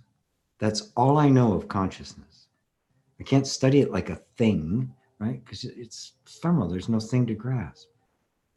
I'm conscious. Are you not conscious? Are you aware? Are you aware of being aware? Well, how do you know that? What is it that's actually aware of its own awareness? Now, that's a completely non-phenomenal, totally subjective inquiry. But it's not an inquiry into an opinion. It's not subjectivity the way it would be kind of denounced by, the objectivists in science. It's very real. It's very practical. This is my experience. So I am the consciousness that I am attempting to understand. Well, okay, if I am that, then all I have to do is know this intimately from the inside out to grasp what consciousness actually is. It's myself. It's all I know. Everything appears to it. Without it, I have absolutely nothing. And yet it sees everything, but that it seeing is actually me. I'm doing the seeing. So consciousness is not a thing. It's not an object. It's not an attribute of me. It is me. And so I'm even more than what I would call consciousness. I'm even bigger than that. Even the word, I must be bigger than that. I include it all. And now it becomes about personal realization, not just seeing the nature of consciousness like, oh, I get it. It's like, whoa, no, it's me. The personal realization of Buddha knowledge is the way Buddha put it. You're studying yourself. You're learning yourself. You're experiencing yourself. Does that help, Dale? It's a great question. It is a great question. And I'm trying to answer the question behind the question, because it's not the kind of thing that you can elaborate on objectively, right? Because consciousness is intimate. It's more than intimate. It's you, right? It is the eyes through which you are seeing. It is the one seeing, right? So it is not an attribute of you. You are not someone who has consciousness. You are consciousness. That's the final collapse. That's the non-dual. That is the not two. It is not someone who has consciousness. Consciousness is your being. Sat Chit Ananda, being, consciousness, bliss. These three are one. Chris, can you elaborate on the saying? I just lost you.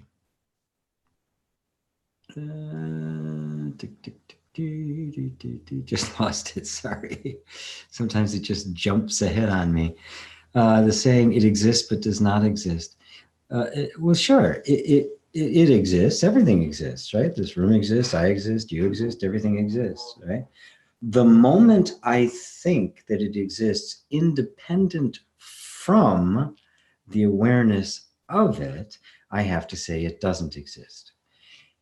If I make it a self, this thing exists independently out there somewhere, and it's coming into my awareness, I've created an object in a space, in a universe, a space-time out there. That's when I would say, no, that doesn't exist. But then wait a minute, but this is just kind of a perception that I'm within my awareness. That exists as that. But of course, the more you look at it, as I was saying in the beginning, that perception turns out to be nothing but awareness. So in that sense, it exists as awareness. It does not exist as anything else. And yet here it is. That's why Buddha used that term. I mean, you could, we can sit here and talk about Bugs Bunny or Luke Skywalker, right? Elaborately, go off about the whole story and their lineage and Darth Vader and all of these kinds of things. Do any of those exist? Yes and no. Do they exist objectively? No. But do they exist in our imagination? And they, can have fun talking about them? Yes. Well, the sense of a separate self, your sense of identity is the same thing. Does it exist? No.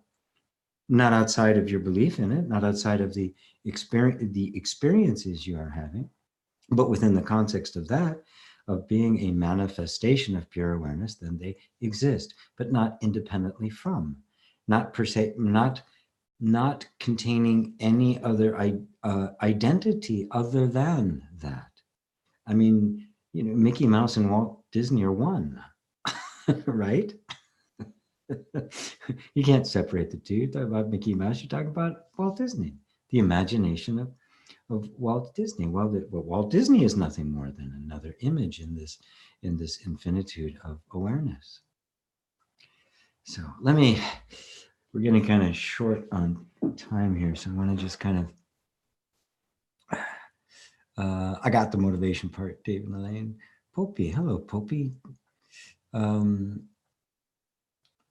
lately I'm feeling super tired of thinking. Good. Analyzing, I realized that most of the time I'm thinking like 90% and 10% acting. So I decided I will try to use my mind less and less as far as thinking about complicated stuff, more use it for completing simple everyday tasks. That happens to me. Actually, this morning, I was like pondering some fine point, and just it's like, you know what, screw it. I put on some just kind of nice music. Went to the gym. Just, you know, every time the mind would try to get me engaged, I go, no, thank you. I don't need you right now. And I just was just enjoyed the quiet. That's the other part of the Vedanta and the Tantra is, you know, is one, just drop the inquiry, just be, just enjoy yourself, just be happy, just just hum a tune, you know, just kiss a friend, just right. Now, don't make thinking an enemy, right? Because it's not. Right? We can just get into the habit of it. We can get addicted to it. We can get really attached to thinking. Oh, it's got the answers. I'm going to think my way to an answer. Well, that's never going to happen. The answer tends to organize thinking. Thinking doesn't arrive in an answer. We just use thinking, as Atmananda Krishnamenon said, referred to higher reasoning. We simply use our capacity to reason intelligently to expose our assumptions. And in that expose, the truth reveals itself. Right? Who you really are reveals itself to itself, because you've never been anything other than that. So yes, when you can feel it too. You can feel it when the thinking becomes heavy. Even doing an inquiry like this, right? It gets too heavy, just back off. Go back into the spacious nothingness. You know, run. Do something, you know. Just don't let yourself get sucked into any pattern that is like repetitive, especially when it promises some reward at the end. Oh, at the end of this, you keep doing this, you're going to be enlightened, right? It's like, no. Enlightenment is not something at the end of a path. Enlightenment is the recognition of what is here right now. I am the enlightened being, whether I'm working out in the gym or I'm exploring some beautifully fine point of Vedanta. It is the same beingness. That which is aware of the thinking is also aware of the not thinking, is aware of being at the gym, it's aware of listening to music, it's aware of taking a walk, it's aware of eating dinner, it's aware of drinking the water. It's the same awareness. That awareness, it's always there. Thanks, Poppy. I'm speeding up a little bit here because there's a whole bunch more here that I did not get to. The answers were a little bit longer today. I hope that's okay with everyone. As always, I try to remind people that if I don't get to your question, doesn't mean it wasn't answered. Dave and Lane, just like to see you on Bat Gap. Already have been to the site and ticked that particular box, so hopefully soon. Yeah. This is the link, G. G, you do so much for us. It would be fantastic to see your influence and wisdom accessible for the larger audience. Well, thank you. So folks, take a few moments to complete a small form. Very good. Very good. Yeah, it would be an honor to be on that. I think it'd be fun too. Dr. Maloney, Dr. David Maloney, psychotherapy. Wonderful. Hey, G, do you think it's possible for anyone to live a life of peace who hasn't done inner work or inner reconciliation? It seems Western culture breeds insecurity. Yeah, it does. Can true peace grow here normally? Well, yes, it has. It has. I mean, it did for me. And I was a very unlikely candidate with an incredibly toxic childhood in a culture that was growing increasingly encouraging of insecurity. We live in a culture that values money over human beings, right? So it manipulates human beings to get the most money work out of them, for them to generate wealth, which means the more insecure you feel, the more crap you buy that you don't need. That's why the older you get, the less interested they are in you, because you don't need as much stuff. And awakened people don't buy a lot of stuff. You don't need it because you're not trying to compensate for anything.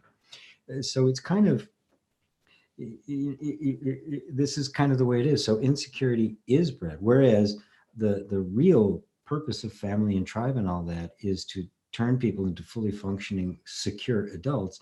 Ours is exactly the opposite. It's really quite sick. We live in the sickest time ever. This is the darkest time of humanity.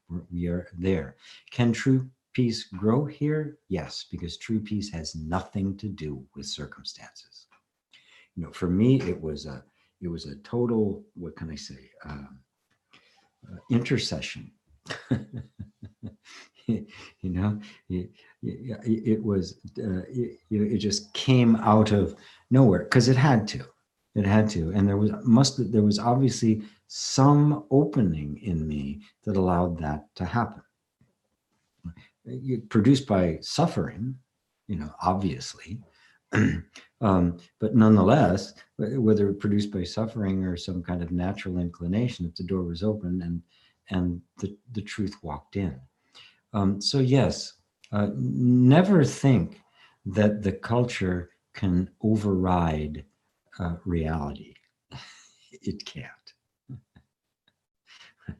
The people who are in power think they are in power. They're not at all. They're not controlling this show. They too are merely acting out their programming, and they are no more free than the people that they are oppressing. That is the fact. Inner reconciliation is all inner work, was designed as an antidote to that, to help people walk out of it. But you have to realize that nobody would even pick up the work, doing inner work, if something didn't inspire them to do that. So something internally always happens first, and it happens completely in complete defiance of the culture that does not want that to happen. Is dead set against that happening. Does not anyone even get close to it, right? So somebody has to have just the tiniest inclination, and that's spontaneously coming from within them. It is freedom that is inspiring freedom. It is the truth of your freedom that is inspiring the step towards freedom. And that is what draws the attention to move to something like a satsang or inner reconciliation or some other teacher or something. The doors open. It's like, oh, and it starts to move that way. That is the reality of your being asserting itself. And there's nothing in the culture that can stop that. Thank God. Mercifully, we would be screwed.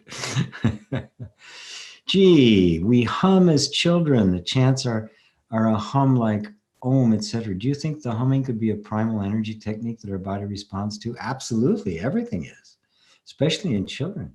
I'm just delighted. I'm with my granddaughter a great deal, right? She sings all the time. We'll sing together.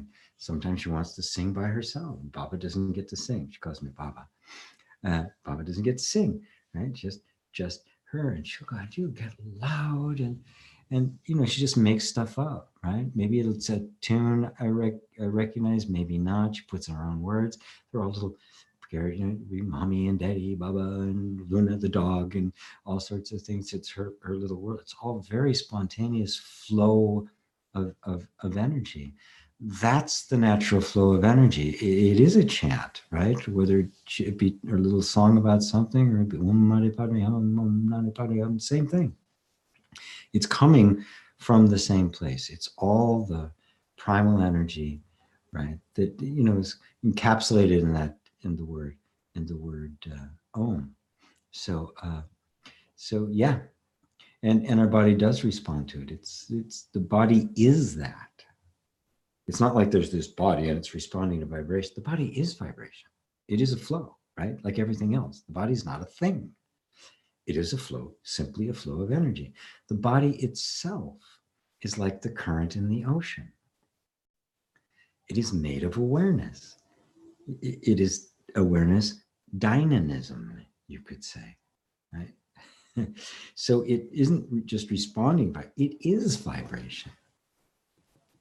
And so there's harmonious vibrations. I won't get into that, but it is vibration. So yes, it responds to it, it produces it, it reacts to it, it loves it, it embraces it. It's the sea of vibration, which is the universe that is nothing other than pure awareness, not two. Before I am. Hi, Sean. Great suggestion. Have our super loving and giving G invited me back. Thank you, guys. You're very sweet. Eva, Chari G, one word to Sean. Oh, it's okay. Great. Also subscribing. Thank you all. Mr. Pleasant. Hi, GP from Austin, Texas, I guess, huh? How can one use technique like EFT and meditation without needing them to work?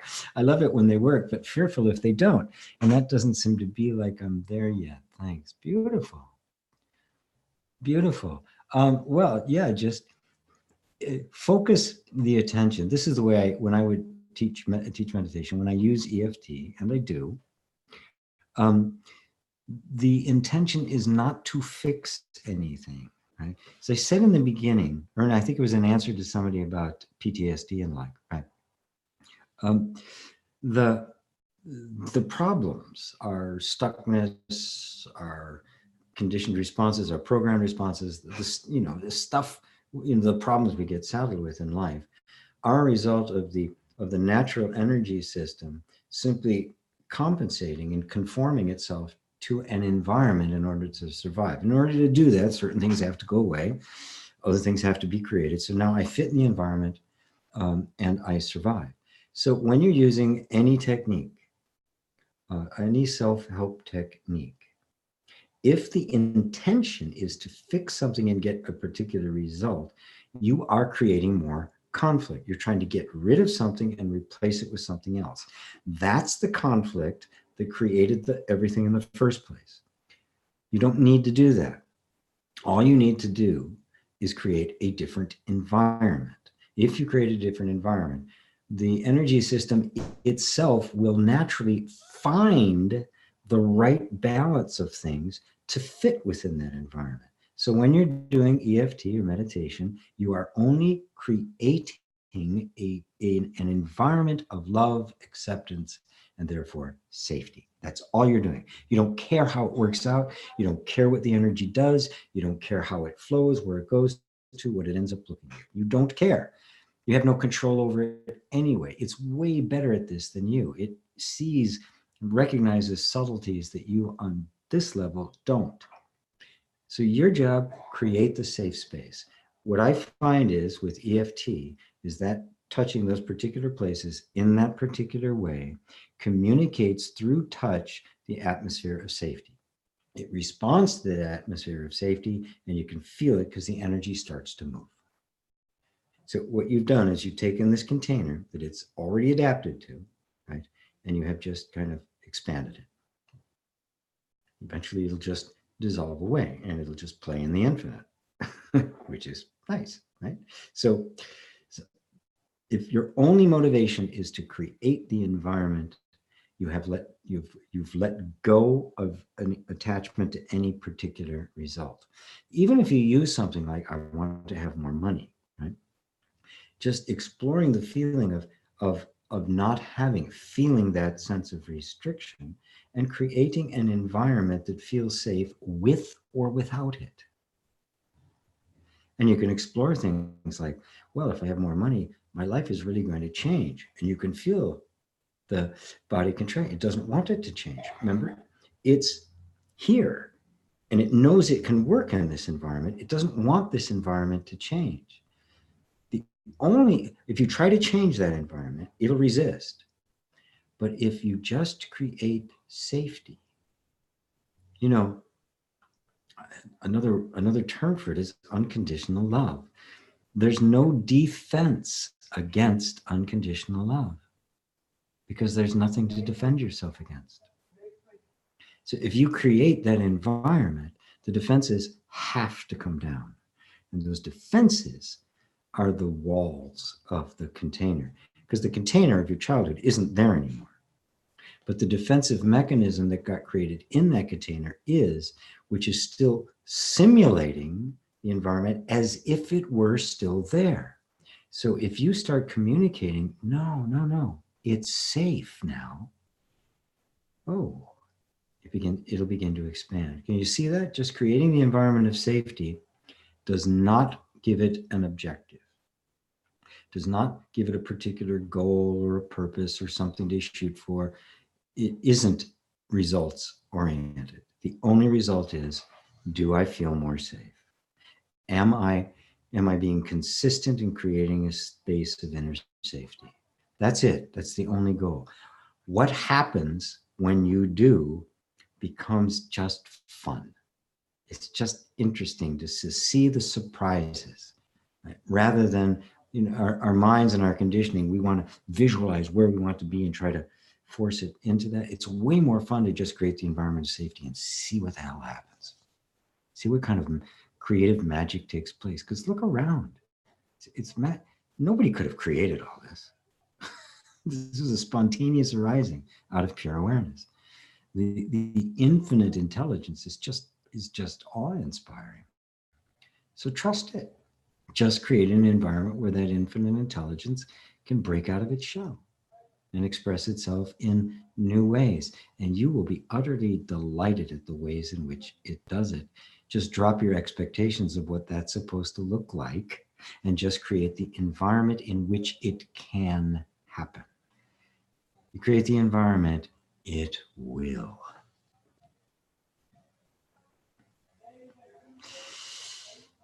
Johanna says, yes, thanks. You're very welcome. I'll get a little closer to the bottom. Oh man, not really. Ben. Hi, Ben. Good to see you. Good to see you.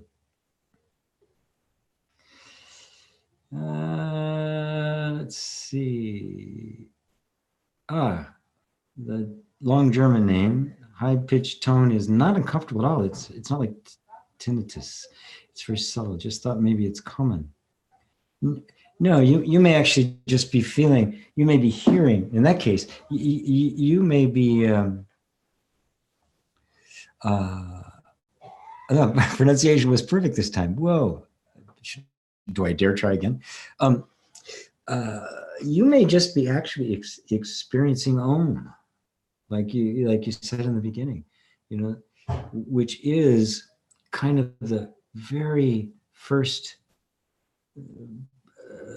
whispers of manifestation.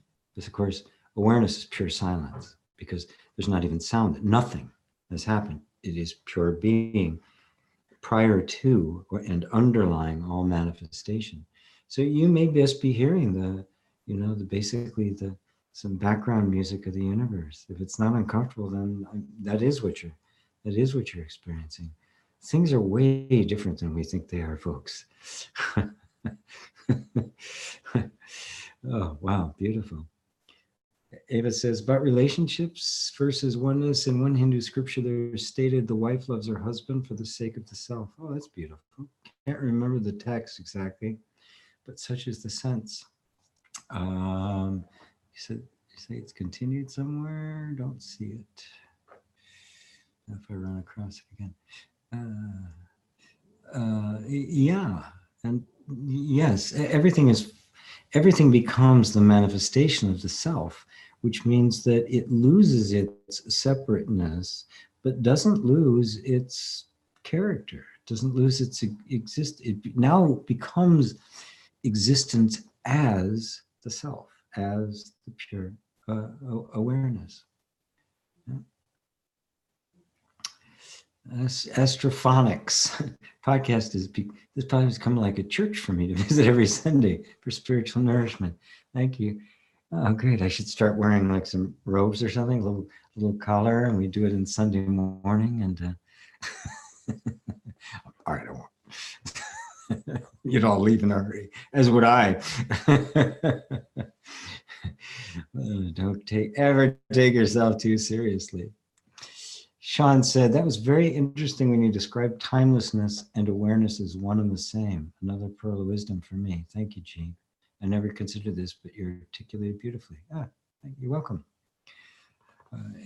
Everything is awareness, aspects of awareness. In oneness, there can't be anything other than oneness. So you can't have a timelessness in addition to oneness. It is timelessness. It's it. David Mullane. Thank you, GP. Your detailed answer a question. Wonderful, insightful satsangs as usual. Great. Thanks much, GP, for sharing your time and wonderful words. You're all very welcome. What do you say to people that talk about the power of manifestation as giving us whatever we want? Agree with them. Sometimes people want things that directly hurt others. Is it okay to sometimes seek out desires, or does that all that negativity feed the ego? No, this is a subtle point, and I'm glad you brought it up, Starlight. Thank you. Yes, there is a tendency. The power of manifestation is real. It is the way it happens. Focus of attention does bring things into focus. That is the way it is. Thinking that focus of attention belongs to a person, a separate self, is what makes it confusing. And yes, people want and manifest hurting others. Do it all the time. But let's put that to the side, because everyone I know who seeks this kind of stuff out and wanting to get whatever they want, they don't want to hurt others. And I know every one of them to a T, if they thought getting what they wanted hurt a bunch of other people, they wouldn't do it. I mean, who would? Right? Nobody with a heart would do that. If me benefiting hurts others, I mean, that's the nature of the income inequality we have right now. The idea that benefiting me is okay at the expense of everybody else. And that's one of the many things that we have that have completely corrupted our culture, all of Western culture, really. So just put all that to the side and let's just look at the pure nature of desire. Right? Desire without the ego. The ego is always after the fact. The ego does not have desires. The ego is a projection on desire. Right? Just like the ego doesn't have a body. The body's here. The body's innocent. It's just, eating, doing its thing, right? But the ego possesses, and now the body is going to enhance me. I've got to really look good, or I've got to have a lot of prestige. I've got to have a lot of resources. I've got to be wealthy. I've got to be smart. That's all the ego. The body is just the body. The functioning is just the functioning. That flow is just that flow. And desire is a part of life. It arises, right? When a desire arises, if a desire arises and it is just, there's nothing there but awareness. And of course, it doesn't come from anywhere. It's not like there's a desire waiting outside and it hops in. That's the way, like the vortex, right? And then it kind of hops into awareness. I mean, it's all in awareness. So the desire simply is a spontaneous appearing in awareness. Well, then what's it made of? It's made of awareness, isn't it? Well, what's the ego? It pops up in awareness. Well, then what's the ego made of? Awareness. It's the only existence it could possibly have. It's believed to be a thing functioning independently. But of course it can't. So the desire arises. And it's just desire. It's life. Life is desire, right? I'm hungry. I want to eat. I want to mate. I want to do something. I want to be creative. Desires arise. Okay. Now, when that desire arises, the ego usurps it and says, that's my desire. And it's here for me. And I'm going to make a lot of money at this. And I'm going to be famous, blah, blah, blah. And all this, whatever it is. I'm going to feel better about myself, whatever you can see there. they're not really the same event. The desire is simply this innocent thing that arose, just like the body, just like everything else in nature is absolutely innocent, right? But then the ego tries to turn that to feed itself. So if you see the difference between those, you can let a desire arise and you become really adept at watching how that false sense of self, which is nothing but a conditioned pattern in the body, it's a pattern of thought and feeling, it's not a thing. You can just see how that conditioning has learned to react to the arising of a desire in a particular way. Now, once you see that, you can see clearly the innocence of the desire and the nature of the conditioning, at which point you don't have to let it happen. You're now free. When you're not conscious of it, it just happens because you're identified with the sense, and the identification with it is the ego. Remember, the ego isn't identifying. The ego is the action of identification, right? So the very fact that you can see that action taking place means you've already stepped out to a large degree of it. Now you have to become established here in the place of seeing that activity rather than being in it and imagining yourself to be that. In that moment, you can see the desire arise and you can liberate it from the conditioning it wants to take control over. How do we liberate it? Same way I was telling you, I create the atmosphere of safety. When there's an atmosphere of safety, conditioning doesn't need to grab it, because that's all it's trying to do, is make itself feel better, make itself feel safe. That's all the ego is, right?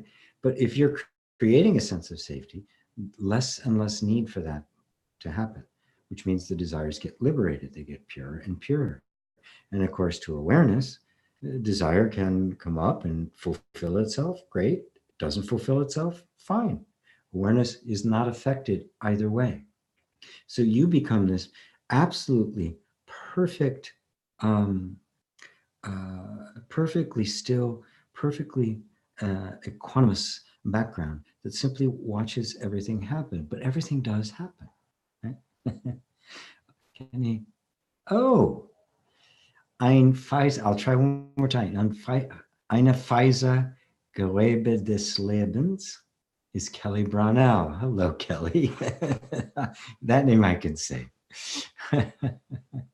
Oh, no, it isn't. I thought she was revealing herself. No, she's speaking to him or her. I can't tell which. It's a path that includes inner sound. It's called Satmat. Look up. Oh, that's interesting. Yes, that's true. Sound is one of the portals into the absolute. Steve Walensky talks about that as well. Sight, sound, emptiness. There's a variety. They're all ways of going more deeply as you listen to the sound and you become the sound, and the sound becomes you. The distinction of it being a separate entity dissolves, because that's where all the problems are. So if something is separate from it, if it is arising in awareness, it's just awareness. That's all you ever experience. So thank you, G, thank you, Ava. Janet says thank you. Thank you, David. I made it to the bottom. How far over did I go? Half an hour. Not bad. Thanks for another interesting satsang. Namaste, GP. Well, great. Well, thank you all. As I mentioned in the beginning, the Gaia workshop is still available for a small donation. gpwalsh.com/Gaia is where you go to register for that. And the Bat Gap, Buddha at the Gas Pump on Facebook or on their site, I guess. And that would be wonderful too. All right, that's it for this Sunday. And as always, I thank you all for being here. And I thank you all for loving this inquiry as much as I do. It's the most satisfying, the most liberating thing I've ever done, and to discover oneself as you truly are, which is to become free of the misery and suffering and fear and the whole gamut. Wow. I mean, what could be a bigger blessing? What could be more grace than that? Thank you all. Thanks, GP. Many great nuggets as usual. Mary says thank you. Or Infinity says thanks. Ava says, Gaia loved the Gaia workshop. So thank you, thank you, thank you, thank you. Love and thanks, love and thanks. Oh, thank you all. Until next time, until next week. Namaste.